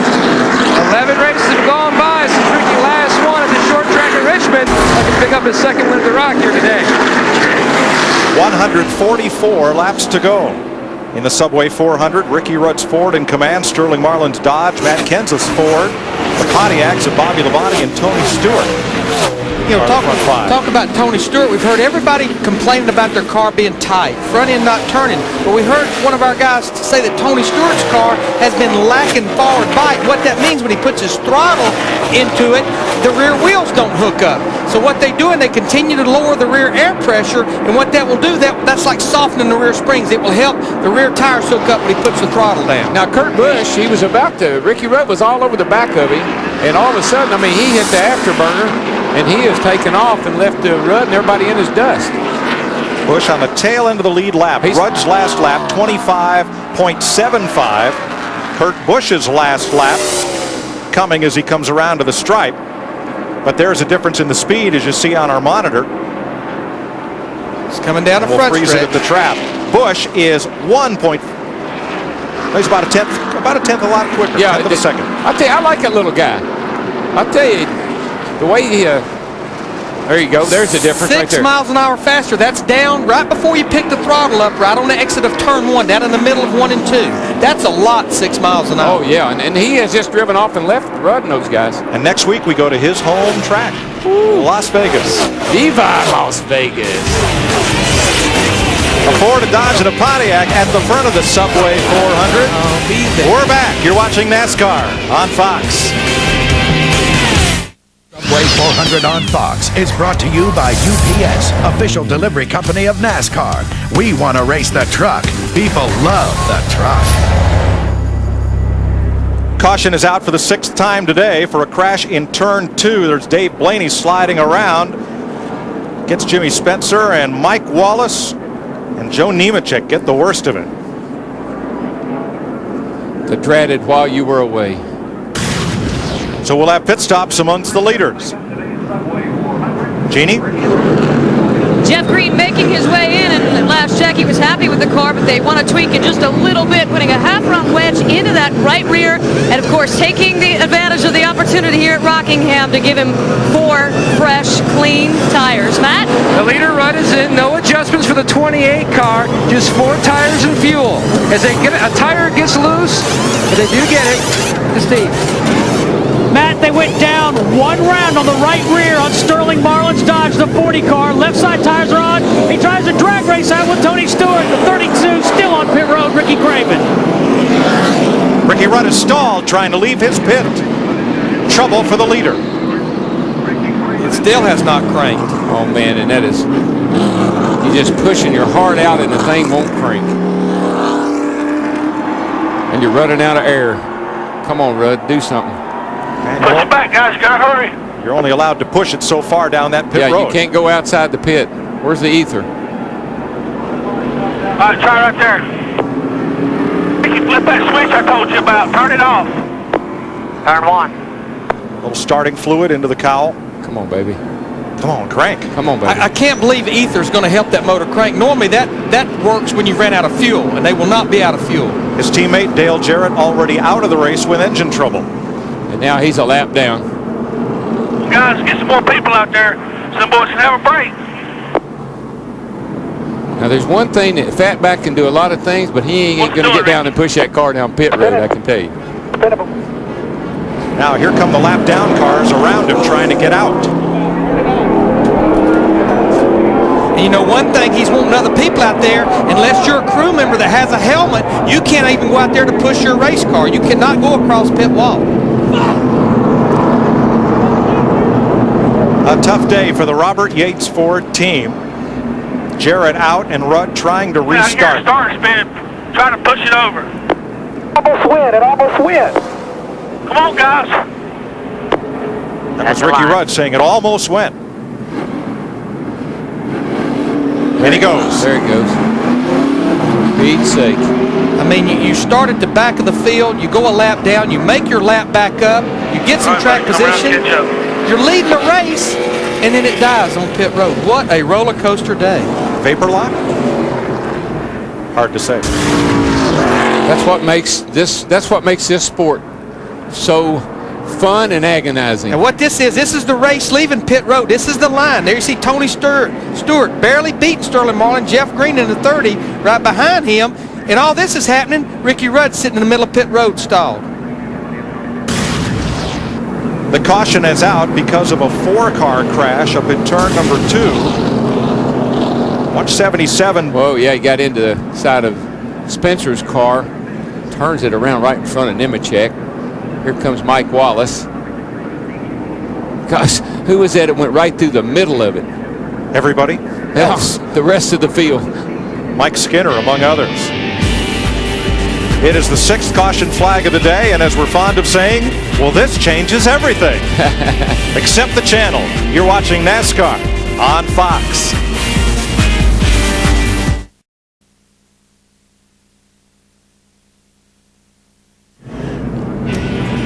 Fox welcomes you back to the Rock. 130 laps to go. The Subway 400. It began earlier today. Michael Waltrip, his 500th Winston Cup start, but engine problems took him out of the race in a hurry. Ward Burton, who won the Daytona 500, twice scraping the wall. Dale Jarrett leading for a time, but blowing his engine to go out. And on lap 156, a 6-car wreck. Casey Atwood kind of doing a little rock sliding. Buck Jones, Kyle Petty involved in that spill. Jeff Gordon lost 15 positions with some problems in the pits as he kind of slid past his pit spot moments ago. Lap 257 on the back of the pack, Jeff Hammond. Yeah, a couple of these guys, you see Dave Blaney getting wrecked right there in turn 1 and 2, picked up. And Jimmy Spencer, Mike Wallace involved, and Ricky Rudd, who was leading, stalled coming out of the pits and just could not get it started. Second Robert Yates motor out as we now are going green. Let's go back up to Mike Joy. Matt Kenseth leads Bobby Labonte, his teammate Tony Stewart, Sterling Marlin, and Jeff Green to the green flag. Green, green, green. Go, go, go. Whoa. Kenseth got a little loose down there in the middle of the corner, but he got it back under him. Jerry Nadeau was in the top 10, but he made an additional pit stop just prior to the green flag, so he's at the back of the pack, but still on the lead lap. See Mark Martin in that 6 car, he's trying to get his lap back. We need to document that Kurt Busch and Ryan Newman did get their lap back on that last caution. They are on the lead lap again.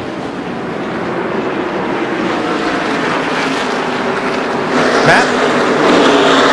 Well, guys, since NASCAR mandated the kill switch on the steering wheel, we have seen a handful of drivers accidentally hit that kill switch. Is that what happened to Ricky Fatback? No, he didn't hit the kill switch. The kill switch actually broke. Those things aren't very good, and there isn't a very good quality switch you can put on the steering wheel. But we keep running it because NASCAR says we have to run it. Well, they went from first all the way back to 28th. Dick? Robbie Reiser is Matt Kenseth's crew chief. This crew has taken that car from 25th to 1st. A lot of changes on the last pit stop. Hey, we're getting to showtime. Can you guys get it done today? Well, I don't know. We've been adjusting on it all day long, trying to get it right for them. We're up there. We got a shot at this thing. We just got to be smart here at the end. Know when to bid. That'll probably be a big deal if it stays green. But Wall Ford's been running great all day, and the guys have been doing a great job over the wall. We've been really competitive, so I guess that's a step in the right direction for the way we've been running. And he's been playing psychologist as well as the guy who's making a lot of the decisions about what happens to that race car. Reiser and Kenseth, both from Wisconsin. Hotbed of short track racing in the Midwest. I've always said all these teams need a therapist on them. Because all these guys need a little therapy, after a while. If you drive very long. He has opened up a 1.2 second lead in a very little amount of time.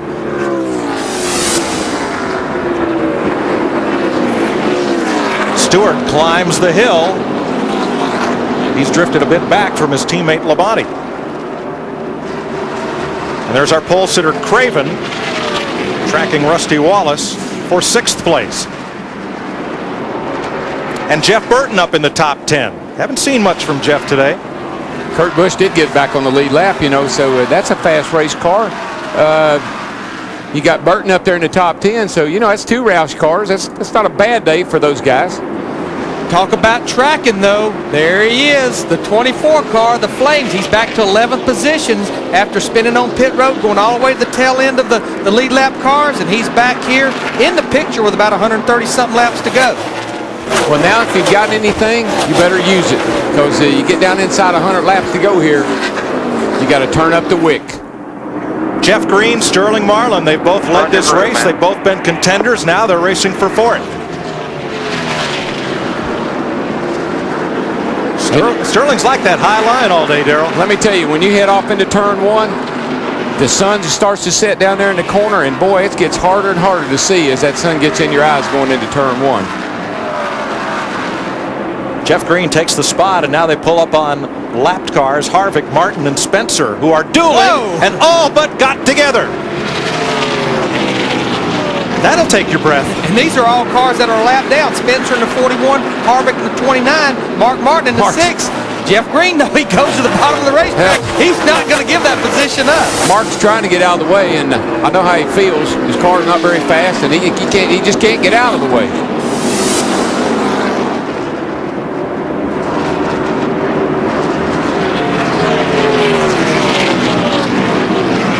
I tell you, don't you feel a bit of urgency? Don't you feel the difference in the race right now? Intensity has picked up considerably all the way through the field. Well, Matt Kenseth has nearly a straightaway on that group we were just watching. So they've got to go. They can't hold back. We're getting close to that 100 to go mark, and that's when everybody kind of starts panicking just a little bit. 6th place, Wallace and Craven. And there is Jeff Burton right with them as they battle for 6th place. Jeff Burton, we have not talked about him. Started back in 22nd. He stayed on the lead lap. He stayed out of trouble. They've had good pit stops, and now he is up here battling in the top 10. What's that spotter always tell you, Darrell? Keep digging. Keep digging. Oh, yeah. You're not out of this. Keep digging. You demand. Yeah. You demand. Well, sometimes you are. Yeah, well, I can't tell you what encouraging that driver will do for him. Makes all the difference in the world when you tell him he's doing a good job. Matt Kenseth's lead over Bobby Labonte now a full 2 seconds. Tony Stewart 1.5 seconds further back in 3rd, but as we've already seen today, anything can happen. The Subway 400 on Fox is brought to you by Subway. Fuel up with a delicious fresh-made taste from Subway. Subway, eat fresh. Welcome back to Rockingham, our Subway race summary. 14 lead changes amongst 7 leaders. 21 cars on the lead lap. We've had 6 caution flags, mostly turn 2, and they've consumed 38 of the 281 laps so far. Matt Kenseth leads Bobby Labonte by 2.3 seconds. Tony Stewart remains 1.5 seconds off the lead, but from there back things are busy. Jeff Green, Sterling Marlin, Ricky Craven, Rusty Wallace. And here are the drivers with the biggest gains today. Oh, she's about a mover. Jeff Gordon, that figure right there is deceiving. He's had to do it twice. Right. So it's a little bit deceiving. He should have 46 positions, exactly. Just about. I love you, pretty baby. Oh, yeah. What'd I say? Well, he's up to the top 10, Darrell. Oh, he's had a up and down day. And up and down, up. And it's hard to believe 2 of the stronger cars today, Jeff Gordon in the 24, Ricky Rudd in the 28, their problems have not been on the racetrack. It was on pit road. Gordon slid into his pit, and Rudd could not get refired after stalling the car on a pit stop. And up front, Kenseth continues to pad his advantage. Next week, ka-ching! All right. Las Vegas, what a great place just to go and visit with all that's going on there, all the glitter and all of the shows and entertainers, and wow, there's a pretty neat racetrack there too. Got that right. It's a fun town to go to. Make a few deposits out there next week. A few withdrawals, we hope. No, mostly deposits.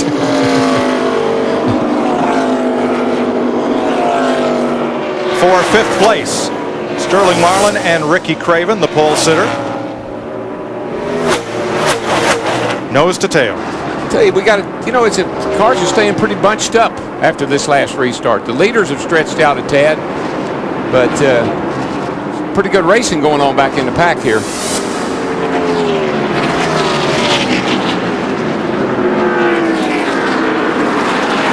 Now, is that all Craven's got? No, here he goes. He's going up top. And the reason those lines keep crossing is the 2 distinct different lines that these cars are running. Ricky Craven, as we expected back on lap 10, would be at the top of the racetrack. Sterling Marlin running at the top in 3 and 4, but he goes to the bottom in 1 and 2 normally. Well, that again, the sun's going down. That turn's starting to get a little shade on it. It's cooled down some. You can get into the bottom of the racetrack once the sun goes down. And Darrell, I don't think anybody, unless you've been in one of these race cars, knows just how bad that sun is this late in the evening going into turn 1. This place, we're in the sand hills. The windshield gets sand blasted, and you're driving straight in that sun. A lot of times you just barely see a car out your windshield. That's how you know where to get into turn 1. Well, that's the other reason you start running a little lower, too, because you can't really see the wall. You want to stay away from it. Trouble, Todd Bodine. Off turn 2, of course. That's where most of the cautions have come today, and this will be the 7th at lap 289. His teammate got up in there early.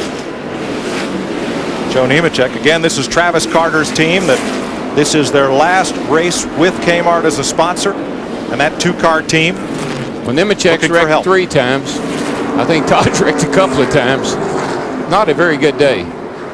We know all the teams will be to pit road, and this is where Jeff Gordon and that 24 team, they need to shine in that pit box. Well, he's going to be closed up a little closer to the leaders this time, so he's not going to come down to pit road and get blocked by cars pulling out in front of him. So time to make one of those 14-second stops. This will make things interesting because if they pit this time, if pit road is open this time, they'll have to go 103 laps.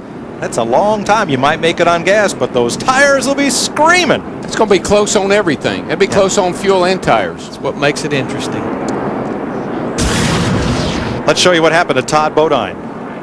He's coming up off of turn 2 here. Everything looks to be okay all by itself, and then, hello.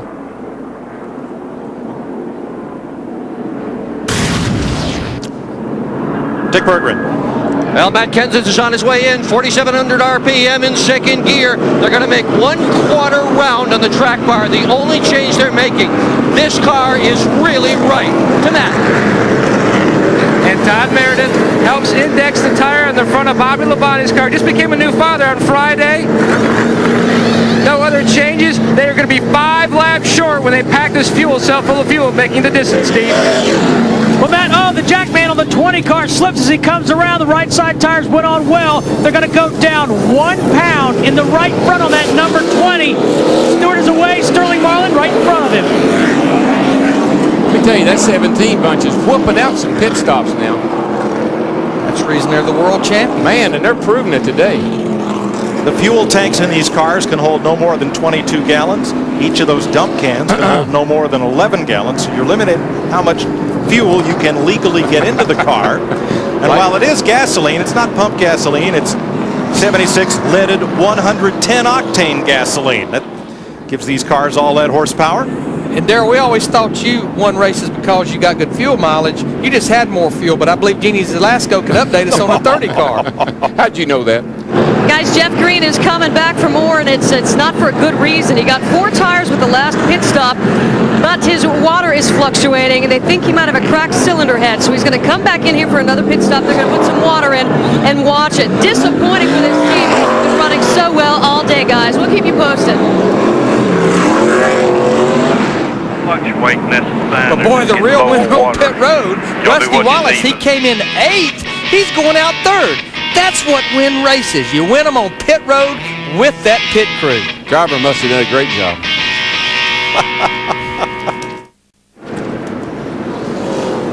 Matt Kenseth and Bobby Labonte will lead them on the restart in 1 lap. We'll update you on the NASCAR Busch Series points. After Jason Keller won a thriller here yesterday, he and his rookie teammate Scott Riggs are the point leaders in the NASCAR Busch Series. Graduate of the Craftsman Truck Series, Riggs and Jack Sprague, 2nd and 3rd, former champ Randy LaJoie. And in the NASCAR Craftsman Truck Series, Robert Presley, Ted Musgrave, led a Dodge sweep at Daytona, Brian Rose, Joe Ruttman, and Rick Corelli. The Sears NASCAR Craftsman Truck Series. All right, green flag coming up. Matt Kenseth in the Ford, Bobby Labonte's Pontiac, Rusty Wallace's Ford, and the Dodge of Sterling Marlin, the Pontiac of Tony Stewart, and pole sitter Ricky Craven.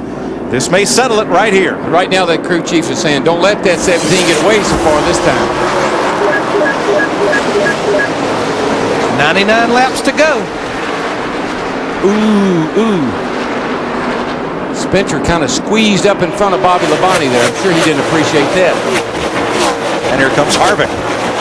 He'd like to get back on the lead lap. Well, that's what happens. See, Kenseth's out there all in clean air, and Bobby's got these lap cars he's got to contend with. And they don't cut you no slack with 100 laps to go.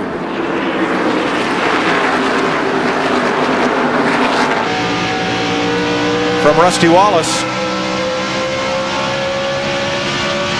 I tell you, that Rusty got a gear laid up in that thing. I love to hear that engine. It's even turning a lot of RPMs on the back stretch. You can imagine what it's doing on the front stretch. He is singing that baby.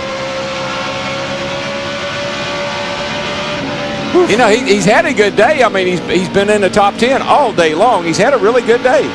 So let's see just how high he's twisting it. What's that thing? It's spinning the wheels up a straightaway. Turning about 8,900. Yes, that's at the end of the back stretch. I mean, that's 9,100 over here on the front. Remember, this is fresh tires. They're off turn 4. That'd be one of them 440 gears. Right up. Oh, a little over. Bumped it up there. Just a little over 9,000. Yes, sir. But it falls lower. You turn more RPMs down the front stretch because turn 1 and 2 is so tighter. You turn less RPMs in 1 and 2 than you do 3 and 4. You got the big D shape. You run from the middle of 3 and 4 to the way down here, turn 1. Got a big D to run through. That's Harvick way up there in the corner. Went way up high, trying to find his way past Labonte and challenged to get back on the lead lap.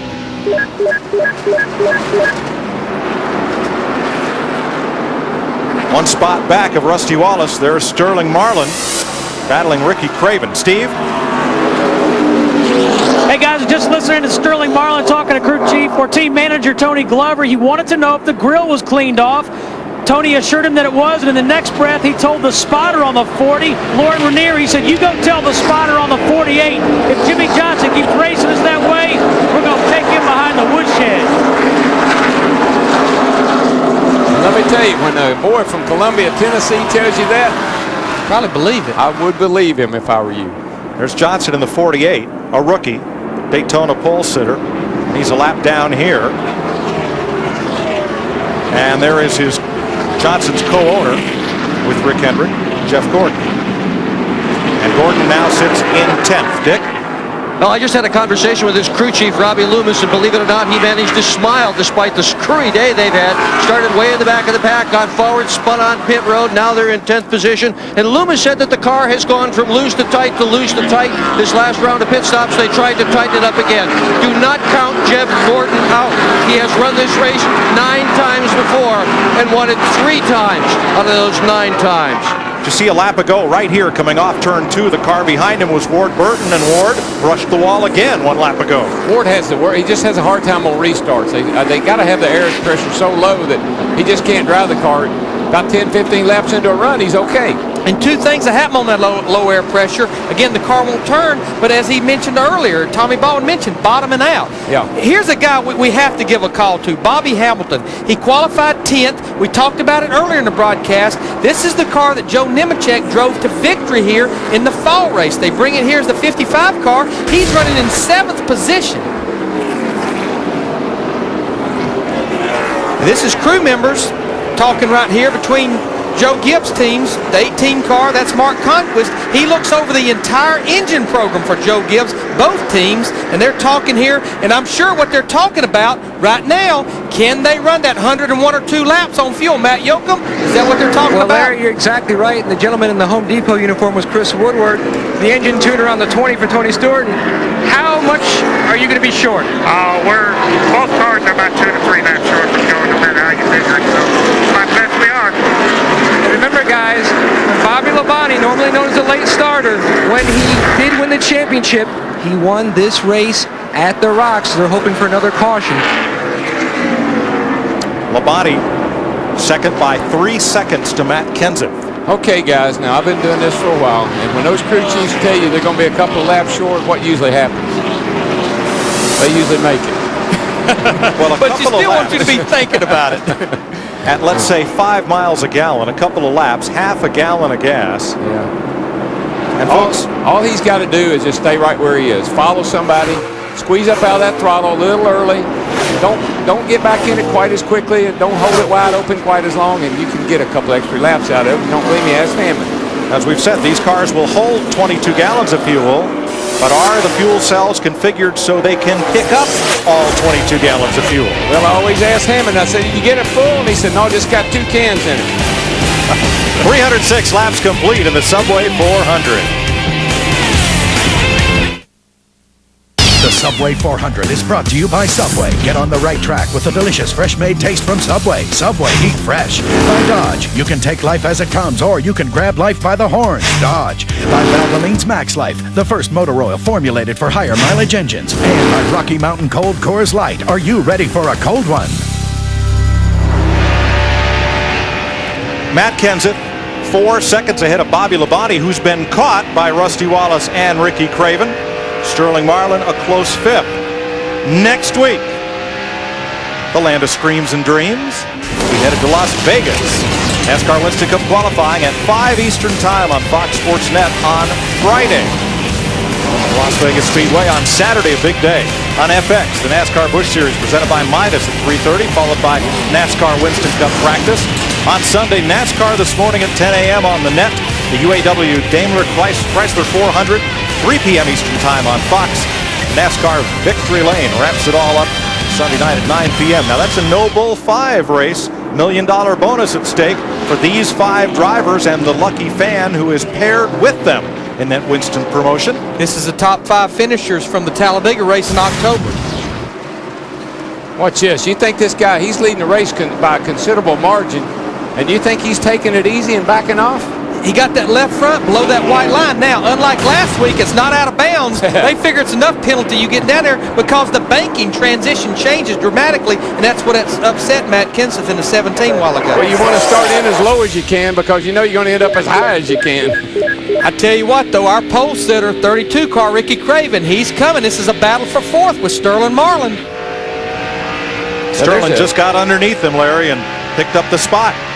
Craven had been bumper to bumper with Rusty Wallace. I believe that Bobby Labonte is possibly trying to conserve fuel because Rusty closed up on him, and then Bobby was able to pull away from him a little bit. So there's a lot of strategies that are being played out right now as to what's going to happen these last few laps. And the biggest one is, can you make the fuel last, and can you make those tires last? The big key, yeah, you got. It's normally can you make the tires last, but when you have a caution with roughly 100 to go, it becomes can the fuel go that distance as well. Well, and the thing about it is the tire wear does get better as the day goes on. That last set of tires, that's probably your best set, and they do get the tire wear and everything does improve as the day goes on, and I think Matt can follow. Well, guys, whichever one chose answer A, Bobby Labonte is trying to conserve his tires, you're a winner, because that's exactly what he's doing. He's trying to save those tires for a run at the finish. So it's Ford, Pontiac, Ford, Dodge. Remember the last time Dodge won the first 2 races of the season? Well, it was probably in 1970. Would you believe it's never happened? Oh. Chrysler Corp won the first 2 in 1956, Tim and Fonty Flock. Dodge and Plymouth, Chrysler Corp won the first 2 in 71. Ray Elder at Riverside and Richard Petty at Daytona. Ward Burton won the Daytona 500, and Sterling Marlin is trying to put himself in a position to win here. He's trying to catch this gentleman right here in this Ford, Matt Kenseth, in this 17 car. He is just really, it's like as the day went on, he has gotten stronger. But I tell you, the other guy that as well that happens to is Ben Bobby Labonte. The longer he has run, the better he has gotten. And I think he's going to chase it. I think he got beat here last year by inches by Steve Park. 590. Chased Steve Park down. Park dominated the race, and Bobby was able to catch him right at the end. Could happen again today. 5 cars still slow at the bottom of the head. If they run to the checker and Labonte can gain 0.2 of a second a lap, he'll be there. Well, I tell you, I think he's probably can do that when his time comes. I'm gonna put my money on him again. What a battle for third right here. Sterling Marlin in that 40 car. He's going to take the position from Rusty Wallace. I believe that's the man I picked. You picked him, yeah. Meanwhile, Ricky Craven in the 32 car running that high line. He's hanging right with these guys as well. But they are 5.5 seconds off the lead. Now with Sterling in front, can he pull them to the front?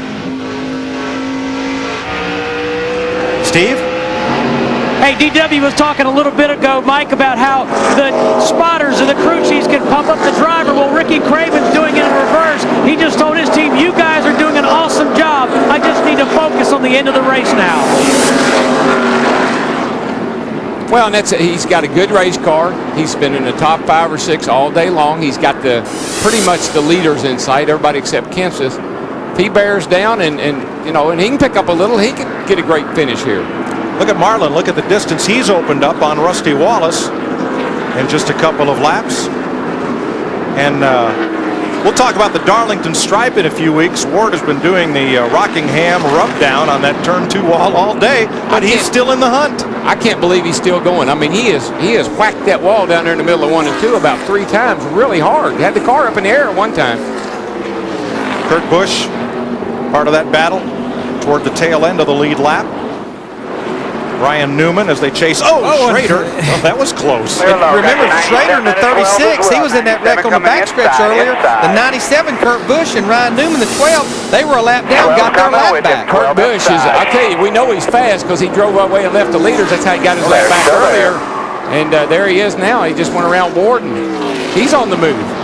And we should mention that from that 5-car wreck earlier, Kyle Petty and Casey Atwood both returned to the racetrack after repairs in the garage. Many laps down, but still running. And you may say, why would they bother? But they pick up 5 or 6 spots here. Points are so critical when it comes to provisionals, end of the year.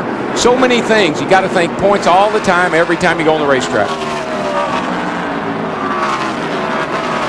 It's not pretty, but it's still out there.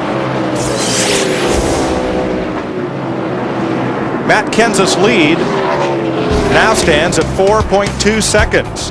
But Sterling Marlin is beginning to close in on second place Bobby Labonte.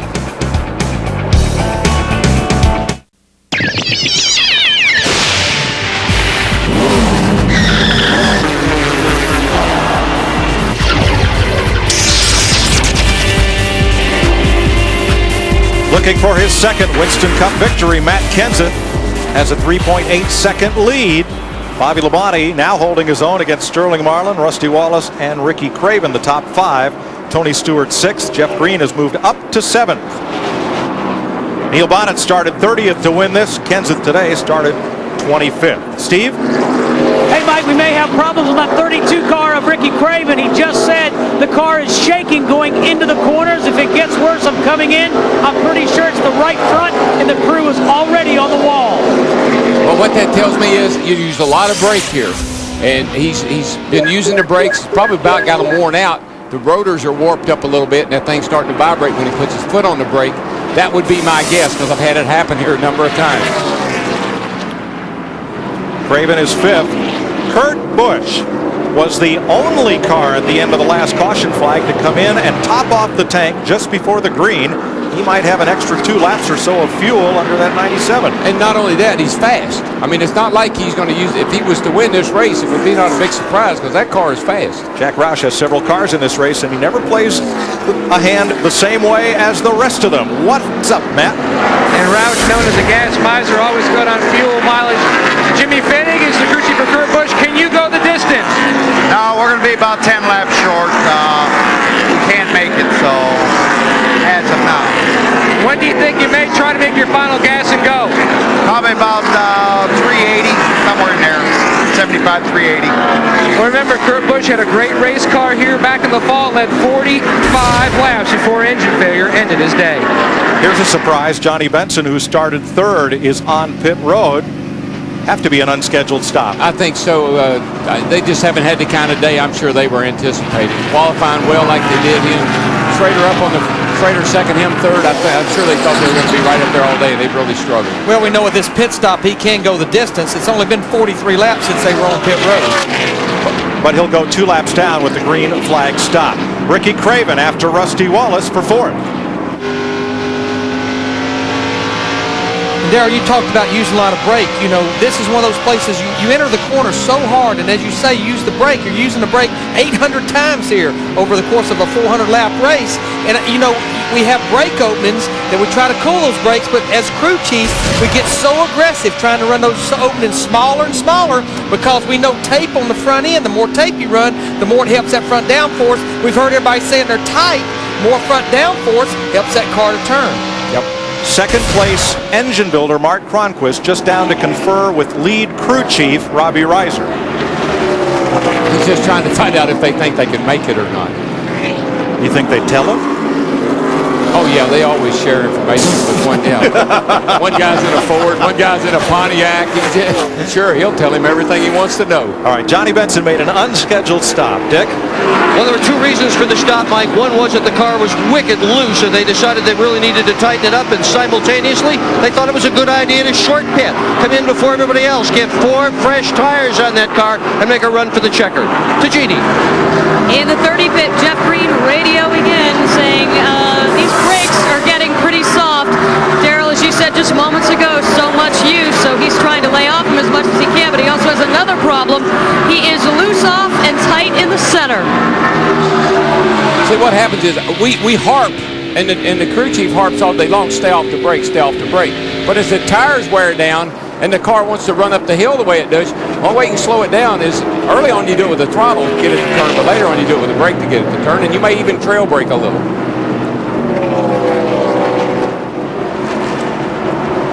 Matt Kenseth's lead is shrinking 2.3 seconds over Bobby Labonte, and Sterling Marlin is right there on 2nd place. Labonte might be a change there when we come back. You're watching NASCAR on Fox. The caution flag flies for the 8th time this afternoon in the Subway 400. Debris on the front straightaway puts paid to Johnny Benson's chances with that early off-timing pit stop, and Elliott Sadler's. They'll both go a couple of laps down, and as pit road opens, here they come. That's a chance you take, and buddy, right now you got to have a great pit stop. This is where you need that good stop. Strategy's out the window. Ricky Craven's got to step it up a notch because he's been a little slow out. Dick 17's been killing him. Matt Kenseth at his final pit stop of the day. If all goes according to plan, they needed this pit stop. They could not have made it all the way on fuel. They're only putting a quarter round fight in this race car. That's it. It has been terrific all day. To Matt. Bobby Labonte already in. Todd Foster pulling off the left front. They made an air pressure adjustment in the left rear. Labonte needs help with forward right, and he's headed to the center of the corner to Steve. Matt, Ricky Craven in just in front of Sterling Marlin. Crew Chief Mike Beam said, get all the gas in it you can in that 32. I don't want to affect the balance of this race car. He's referring to weight.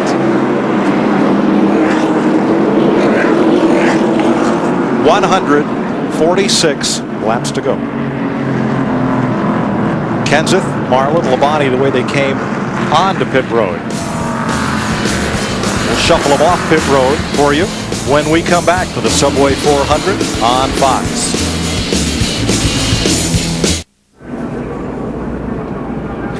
Welcome back. Just 44 laps to go. Matt Kenseth, who has led the most laps, is leading. Sterling Marlin, Rusty Wallace running third, and Jeff Hammond the race out of pit road. What'd you see that caught your eye? I'm telling you right now, the fact that Matt Kenseth's crew once again beat Sterling Marlin off pit road to give Matt that preferred line getting down in this on this restart could be crucial to who wins this race.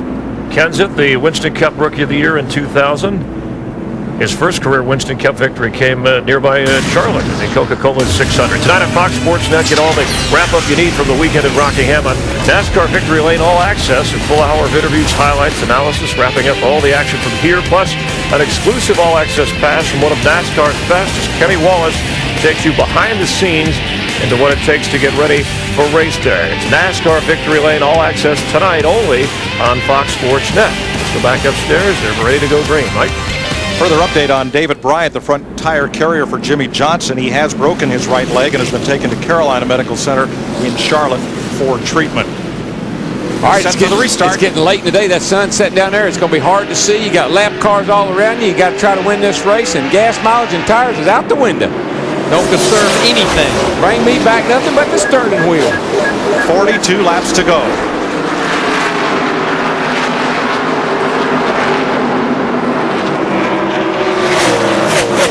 Not only has Matt Kenseth's crew been on the mark on pit road, Matt Kenseth been all over the top of that steering wheel on restarts. It's like he shot out of a cannon. And he has got the wolves after him too, boys.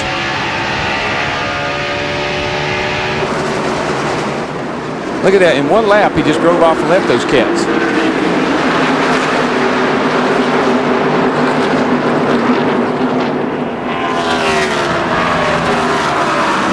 The front five have cleared the cars one or more laps down.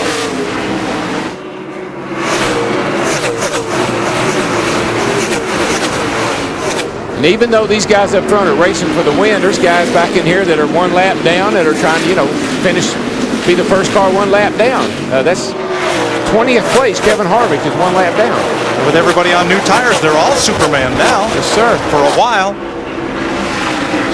Well, they've all cranked it up. It's time for you folks to crank it up.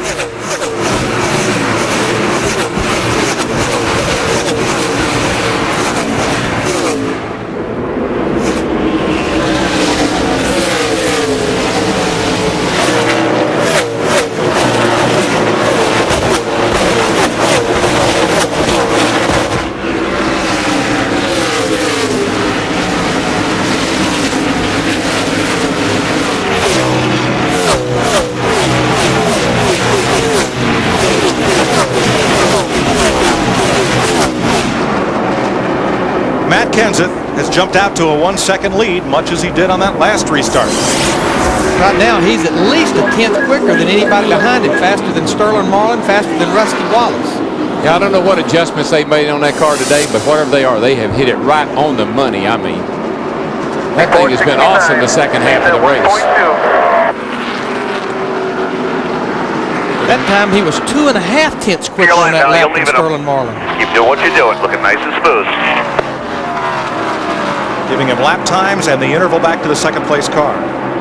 And he's running down on the bottom of the racetrack. I mean, he's really been down there most all day. He's got that Mark Martin look, Keep that left wheel down on that white line and go. Mike Wallace back in the race after repair of crash damage. Out of the shade, Sterling Marlin back into the sun on the back straightaway with the sun at his back. Boy, it's really hard to see going down into turn one. The luxury these guys have today, though, is they got those tear-offs. So if you've saved one for the end of the day, you're not going to have that beat-up windshield like we're used to. Look at the glare on that dash. Of course, these are Lexan or plastic windshields. Used to run glass windshields here. We didn't know what tear-offs were. It was really bad. But look how dark it gets right through there. We're talking about a driver that we've not talked about today. Started 16th, and I just want to say, I don't think anybody anticipated Robbie Gordon having the performance that he's having already and winning a race at the end of last year. But I think the whole key is the owner he's working with now, Richard Childress. Yeah, he knows what Robbie Gordon's looking for. He knows how to handle Robbie Gordon, and he's getting the full potential out of this young man in this race car. Yeah, and then, every now and then a light will come on in some of these guys' heads and realize this is my best opportunity to prove myself. He's matured a lot since a year ago. He's averaged 18th with 1 win last year at New Hampshire, the Turkey Day race. And I think that's Ricky Craven's is the same way. I think he's realized this is a great opportunity for me to prove myself. He just proved it to Bobby Labonte, didn't he? He took that opportunity. 3rd, 4th, and 5th here.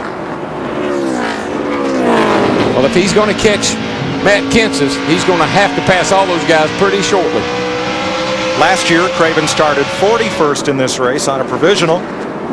Ran it to the top 5. And he was fun to watch, too. Yes. Remember, he passed everybody, and it just passed all the cars.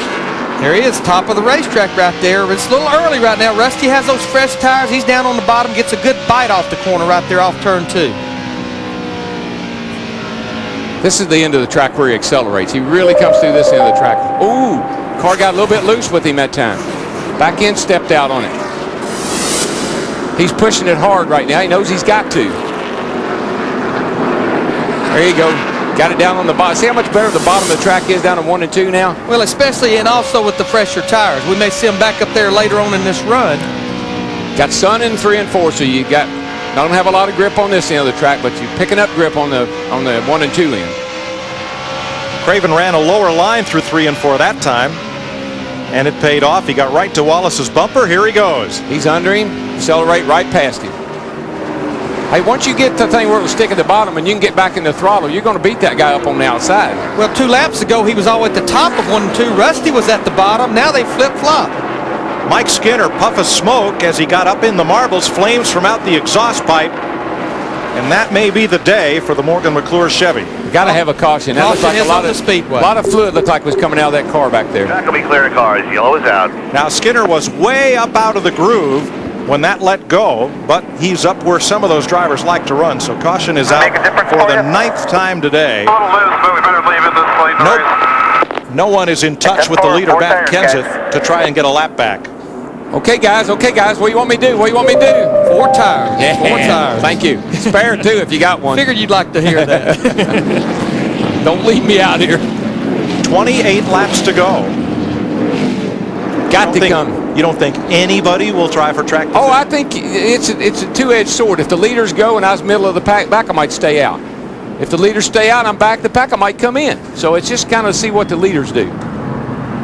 Well, what's the leader going to do? There's Matt Kenseth's team up on the wall, ready to come over. They got their game face on. I don't think they're faking. Here, 4,700. Nice and smooth, guys. 4 tires on it. Nice and smooth. 19 cars on the lead lap. And 28 laps. All will come. 28 laps is just outside the window of reality. You know what I'm saying? I mean, if it was a 20 laps, I might hang out there and... Craven stays out. Everybody else comes in. That's a lonely feeling. Yeah, boys, I don't feel good about that. Dick? Well, he's going to come in. He's just going to take 4 tires. No adjustments in this car. It's not so long ago that they were in here. This crew now has simply got to perform flawlessly. If they do that, they've got a great shot to win this race. Best shot their driver has ever had. So far, so good. This has been a real team effort with a good crew, good driver, good car, good crew chief.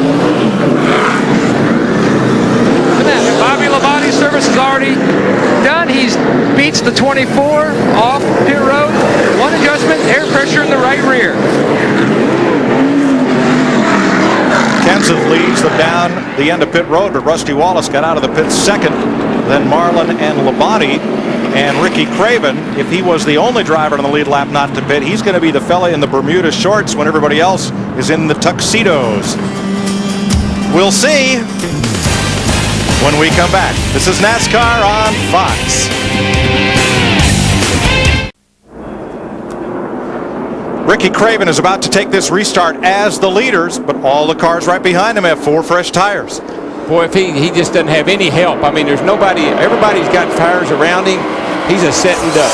And he had about 14 laps on those tires. And, you know, maybe the stopwatch had not fallen off that much, but, Darrell, fresh tires just allow you to maneuver the car, move around in traffic, drive it to the bottom, drive it to the top. Yeah, and, of course, what's happening right now is you got lap cars all around you with new tires, and here comes Kenseth up on the outside. Look at Kenseth all the way up against the wall. He ran out of racetrack in 3 and 4. He got it up against the wall. He was trying a little too hard.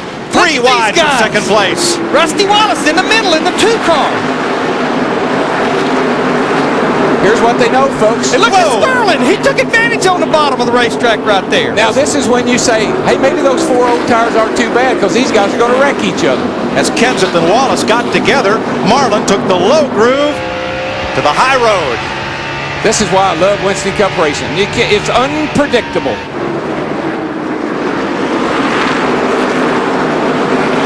Ricky Craven's got to get up on that wheel. He's got to stay off they got to stay off that radio and let him focus. Don't talk to me right now. Just tell me how many laps there is to go. And go, Steve. DW, let's talk to Mike Bean. Mike, tell us about your decision not to pit. Well, we got behind here on pit road. We're just going to roll the dice here a little bit. It might bite us here, but, you know, we've been coming out like 5th or 6th, so we'll see what happens here. We're pretty good on over the tires. It might bite us, but we'll see. 20 laps to go when they come back. And Marlin closing right up, still running that bottom groove, but now Labonte's coming after Marlin for second.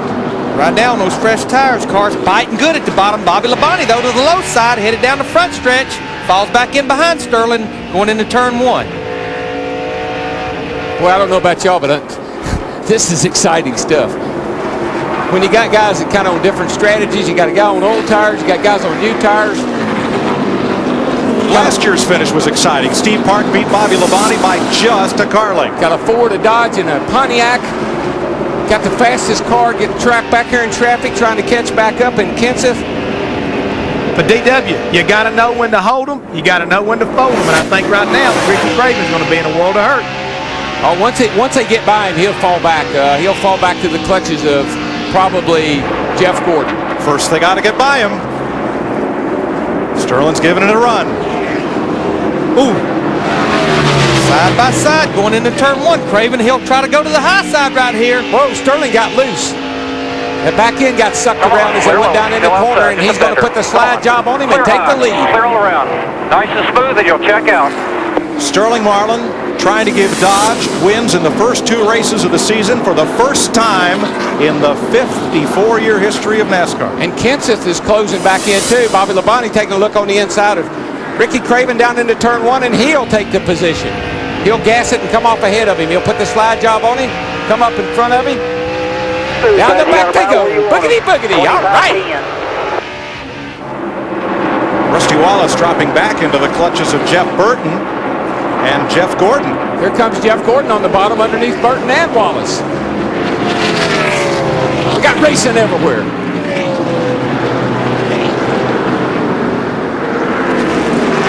Here's another guy. He's into the picture right now. Tony Stewart, that 20 car. He's all over Ricky Craven. He wants that 4th position. He wants to get up there and race these guys. I tell you, I like the way Bobby Labonte is able to run a little lower than everybody else. He's a lane lower. The same thing he did last year here racing against Steve Park. And let's see now. Who picked Labonte? I don't want to even talk about it. I believe that was Terry Labonte you picked. Get out of here. Labonte, the fastest speed last lap by. Imagine that. Come on, buddy. 15 to go. Right here. Drive under. Guess it. Here we go. Sterling to the top side. Gets a good bite, though, off the corner. Able to keep those RPMs up on the high side. He run with you. He cannot run with you. They're telling him he can't run with. Well, how come he's knocking my bumper off then? Well, look who's the fastest, guys. 14 laps to go. Matt Kenseth in that 17 car. Well, see, as long as they race each other, that's going to help Kenseth. Bobby is distracting Sterling, and that's slowing them both down, and Kenseth's going to slip up there, and he's got a fast car. We know that. Just the way Sterling got the lead when the 2 Fords got rubbing each other. Yep. And it's not going to be many laps. We're going to catch 3 or 4 lap cars up there, and that's something you don't want to see either here. Oh, you get a couple of lap cars running side by side, and they can change everything. I'm just really impressed, though, with Sterling and Bobby Labonte, how they played there, and here they are, those two dogs up there racing each other. You know, this is going to play out all right for Ricky Craven. Mike Beam figured they would have gotten out of the pits in 5th place. Yeah. Right now, he's in 5th place, so it really didn't hurt him. No, you know, they've been a little slow in the pits all day, and I think it's probably had something to do with his decision. Here's a battle right here for 6th. Jeff Burton, he's just been quietly going forward all day long underneath Rusty Wallace for the 6th position. Come on, boys. Rusty don't want to give it up that easy as they head down the backstretch side by side to turn 3. Ever since that last restart, Rusty's car has not been what it was, I think, a little bit earlier in the race. Well, you know, Rusty has a tendency sometimes to make adjustments there for the final 10 or 20 laps, and saw him do it at Richmond last year. I hope that isn't what happened, but he knows that he does that sometimes. Back up front, where Bobby Labonte is all over Sterling Marlin, and it'll be 10 to go this time. The one that the guy that's going to be the spoiler in this whole thing, and Sterling probably end up being the beneficiary of it, is when Matt Kenseth gets up there and gets up under Bobby Labonte, because he is creeping into the picture. Right now, those top 3 cars, though, Marlin, Labonte, and Kenseth, lap times identical that last lap. Jeff Green may have dropped a cylinder. He has fallen to 12th. 3 cars out of the race with engine trouble. Last year in this race, 1 car departed with engine failure. But the one engine rule has not had any effect whatsoever on this race. We always have a couple of engine failures every time you come here, you know, so that's just been normal. Pit crews have done their job. It's in the hands of the drivers now. Oh, trouble down here in turn 1, guys. 31 car went around. Robbie Gordon. This could be the race for the win right here. Back to the flag. Come on. No caution yet. No flag. Yet. He's well down on the apron, Darrell, and he's going to get away. We're going to stay green. Oh, boy. I bet that surprised a lot of people. Smoke from Schrader, turn 4. Lots of smoke out of the M&M Pontiac. He's hit the wall. Boy, these guys are dodging bullets everywhere. Still no caution. Schrader's going to go straight to the garage. Yep. Smoke out underneath that car. Make that 4 engines, maybe. Yeah. Maybe we spoke too soon. Here comes Kenseth. Put the left wheels almost down on the flat that time. Come on, he's right down there where he's been good. This is off turn 2 down the backstretch. Got lap cars in front of him. It's going to get exciting, guys. Here we go. He's good down on the bottom side here. He has been all day. He gets a great run through here. He comes off, and he should be able to come up in front of Sterling. And he will. And he does. Come up on Harvick and then Benson. 6 to go. And I think Bobby Labonte has said, okay, guys, y'all fight it out. Kenseth's taken off. And passing a car, got debris all over. We got debris all over the front straightaway here. Got a big old hunk of tire laying down here in the racetrack. We got to have a caution. Caution is out. Caution is out. Got to come around with 5 to go. I think Sterling. Come right to them, but there you go. Sterling was wobbling up at turn 4 there like he had a problem. Steve? Well, guys, we heard Sterling Marlin radio in. He said there's oil on the track. I got into something. That's what he's saying happened to that 40 Dodge. I don't know if he hit anything or not, but he sure was bobbing and weaving off of turn 4 there. Not sure who lost that piece of tire. The 31 car. I believe so. Now, here's the real strategy, guys. We have 5 laps to go. Will NASCAR stay consistent and red flag this race where we can have a green flag finish? That's where the strategy comes. I don't think they will, because this is just picking up a little debris down here. We should be back to green in about a lap or so. Well, last week there was a late caution that required a lot of cleanup, and the race was red flagged in its closing 10 laps. This was a big chunk of rubber that came off of the 31 car. I think they get that picked up. We'll be able to go back green here pretty quick. Let's look at Robbie Gordon here. Just trying real hard here late in the race. I think he and Jimmy Johnson have had a little something going all day. Jimmy Johnson may end up being the winner in that battle. Just don't do it. Well, Robbie was down there pretty low when that happened. Come on now, get it straight down. Nobody's up to you. Come on. 10th caution ties the record for a 400-mile race here. Across the line here, caution flag is still out. 3 laps to go. Well, you know, we could have a restart here like we did at Daytona. Sterling is sitting there in second place again. like he was at Daytona behind Jeff Gordon.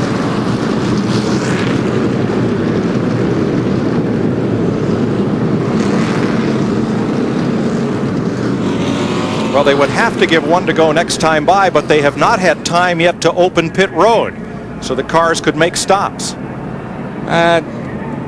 It's got to be one to go this time. So that's why the race has not been red flagged. Safety truck down here in 3 and 4 picking up what little debris there is. That's mostly just rubber from that tire. That's what the big chunk was down here. It was about 3/4 of a Goodyear tire. A lot of smoke now from Jeff Green's car, slowing down under caution. His car smoking quite a bit. No indication from the flag man that he's going to go for the green flag. He's talking on his radio here. Let's see what he's going to do. There's Matt Kenseth's wife, Katie. We'll see if she'll go to victory lane. If they give one to go, we could race one lap. Cleanup truck is still in turn 4, and there is no indication of a lap to go before we go green, so it appears this race will end under caution. Yeah, I think it will. White flag next time by, so you know you can't get one to go in the middle of. You can't restart them without warning. It had to come right then. Yeah. So next time by will be the white flag. Now they've pitted Elliott Sadler and put tires on his car. Maybe they think this is still a 500-mile race. I believe if I was Wood Brothers, I'd be out there stopping him, taking them back off. I would too. Please don't knock those stickers off. Well, he was at the tail end of being, I believe, 2 laps down, so had little to lose. He thought if they got it, but if it went back green, it might get him a spot or 2, I guess. But this isn't going to go back green because we can get the white this next time by. They're still picking up trash everywhere. That tire came apart and started knocking the rear quarter panel off that 31 car, and he just drug that all the way around the racetrack. NASCAR has asked for Robbie Gordon, his crew chief and owner, to come to the NASCAR trailer when this race is concluded. Talk about all of that. I think he and Jimmy Johnson have had a little love affair going on all afternoon. I think it was just continuing down there in turn 3 and 4 under caution. White flag waves with the caution. Only ran 160 miles an hour most of the day, but today, right now at about 55 or so, he's going to make that final lap, and then Matt Kenseth will go to victory lane for the second time in his Winston Cup career. And he has had an awesome car. He did a great job. And those guys there are the ones that need to get a pat on the back because he has had incredible pit stops, in and out all day long first. This is awesome. I mean, we're going to get the finish out of this thing. Guys act like real champions today. What a great job over the wall. Great job driving today, Matt and Mike. Awesome. Everybody that worked on this thing, great job. That's Robbie Reiser. Good job, Matt. We're really proud of you, bud. You hung tough there and you went back and you had to take it back when they took it from you, bud. That's wonderful. And that's car owner Jack Roush. Cat in the hat. I mean, they had a great race car today, great pit stops. Matt done a great job. I thought we were done. This has been a great place for second victories. It's Kenseth's second career victory. Last November, Joe Nemechek got his second career victory here. And last spring, Steve Park got his second career Winston Cup win here. Craven stayed out on his old tires and finished 5th. Probably is right about where they thought they'd be. What they thought they'd do. So that turned out all right too. Checkered flag in the air. Matt Kenseth for Jack Roush and Ford scores his second career Winston Cup win. Sterling Marlin, the runner-up. Bobby Labonte, Tony Stewart, Ricky Craven, the first 5. And that caution had no effect on the race whatsoever because Kenseth had to race one. So the best car won the race. The best car won the race. I think that's by the way everybody looked at it. Jeff Burton 6th. Jeff Gordon, an up, down, up, down, up day. 7th. Rusty Wallace 8th. Bobby Hamilton 9th, Kenny Wallace 10th. Good run for Kenny Wallace. And hung there around the top Kurt 10 Busch all day. fought back to finish 13th too, but or 12th actually. Yep, behind Kenny and Bill Elliott. And Ward's bounced off the wall all day and finished 13th. For bouncing off the wall, 13th's not bad. That's lucky 13th. Still go.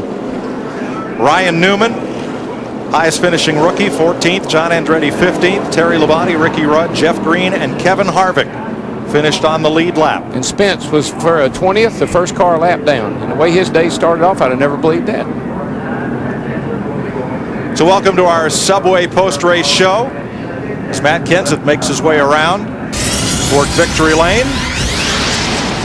Give you a look at the order finish today, and he spins it through the grass.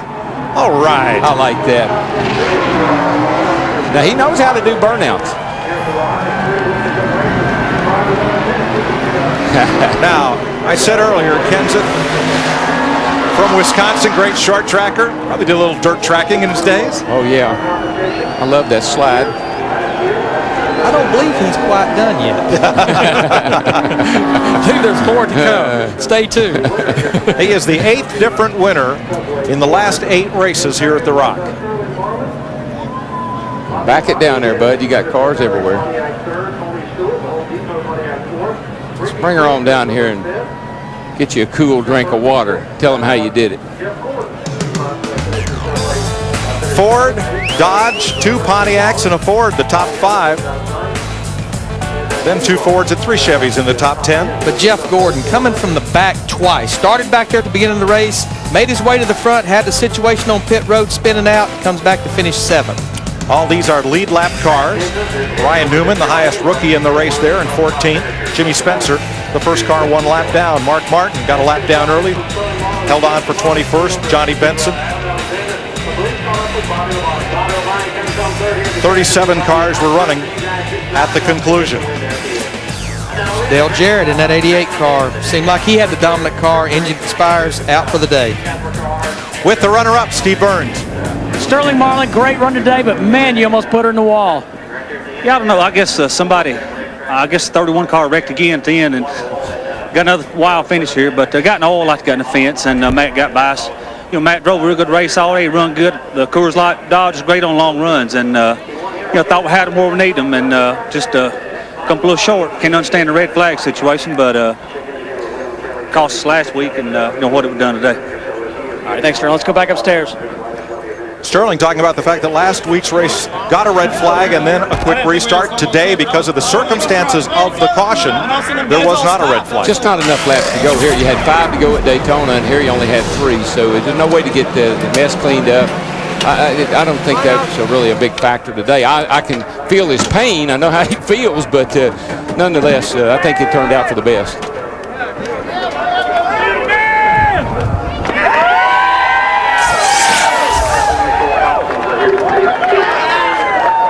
Now that's a happy crowd right there. Let's go to our Subway winner's circle, Dick Berggren. And it surely was a team. Oh, go ahead, Katie. Give him a big kiss. Matt Kenseth in victory lane. Jack, don't you give him a kiss now. Such a strong day. Was that a matter of pit crew, engine, chassis, driver? What was most important? Well, everything's important here at the Rock. The handling really goes away here, and the most important are the guys behind me. When I got out behind, I had a real hard time passing cars, and they got me out in front every time. So I'm real happy for the DeWalt team. Got to thank DeWalt for their support, and AT&T and Ford Motor Company and Kraft Foods. And how about that last restart where you got 3 wide and drifted back? Did you think it was all over, Matt? Well, I really did. That last set of tires I pushed really bad on, and when I got behind cars, I had trouble passing them, and it was a miracle. We came off turn 4, and the Ford and 18 were just about stopped, and I was still on the floorboard and got lucky and got by them. So it just everything went our way. Well, congratulations to you. We're going to go to Matt with Bobby Labonte. And Dick, Bobby Labonte is debriefing with Jimmy Makar's crew chief, talking about his day. And Bob, what a way to rebound from Daytona. 34th there, a 3rd at the Rock. Yeah, these guys did a great job all day on the Interstate Batteries Pontiac. We didn't start off the day all that good. We were really loose up off the corner, tight in the center. I mean, really wicked. And I figured a few times there I was about done for, wrecked a few times, and they just kept working on it, fixed it up a little bit, and got us a lot better towards the end of the day, about halfway on. And they fought back, and we did everything we could on the racetrack, and they did everything they could do in the pits, and they did a great job. And we finished 3rd. Bobby Labonte scores his 3rd. Let's go to Jeannie. Jeannie? Well, Matt, late pit stop under caution, and Ricky Craven doesn't take tires, and everyone thought that was going to be the story here. Well, we thought it was. I mean, it was a great gamble. It was worth the gamble. A great effort by this team, and really a lot of fun racing with them. We put it on the line, and we lost today, but we showed some strength early, and this tied Ford would run out front. When we lost that track position, it was hard to get it back, and we used up some tires getting it back and just ran out of laps. I really believe we could go door-to-door over the 17 if we were in the right circumstances. And next week we might be. There you go, getting used to that 5th spot here at Rockingham. His 5th top 5 finish in 15 starts. That's enough 5s for me. Chris? All right, thank you very much, Jeannie. And the old fender bender there, Sterling Marlin, after 2 of 38 Winston Cup races, is our current points leader. When you look at Kurt Busch, a rookie a year ago, now he's 3rd in the points right now in the Jack Roush Ford. Rusty Wallace rounding out the top 10. Of course, a good run here at the Rock after having won 5 times, the most of any active driver. And a terrific story here. Matt Kenseth, who began racing at age 16. His father, who was involved in racing, told him, they made a deal with him at the age of 13. He said, I'll buy the race car and I'll drive it if you work on it. And ever since then, the love of racing for Matt Kenseth, and it proves out here with his 2nd Winston Cup victory. He sure does. He's a very talented individual, and it's been a great, I guess you might say, comeback, because he finished 33rd at Daytona. He was the only Roush car that didn't finish in the top 10 down there, and with being strong, he got caught up in the last part of the race wreck. Comes back today, wins, puts his crew right back on track for the Winston Cup Point Championship. All right, next week, Viva Las Vegas as Friday. Winston Cup qualifying on Fox Sports Net at 5 o'clock Eastern. And then Saturday, the Busch Series, followed by the final Winston Cup practice. And then on Sunday, NASCAR This Morning on Fox Sports Net at 10 Eastern. And then the Chrysler 400 NASCAR Victory Lane on Fox Sports Net wraps it up. Jeff Gordon, by the way, the defending champ in Vegas, and UPS delivers a chance to win 4 tickets to next year's Daytona 500. Log on to foxsports.com to enter. So Matt Kenseth, former Rookie of the Year with his 2nd Winston Cup victory. 7 leaders, 17 changes, 10 cautions, 57 caution laps. 5 cars knocked out of the race, among those Dale Jarrett. Of course, Ricky Rudd, who led for a while along with Jarrett, having some engine problems. But it was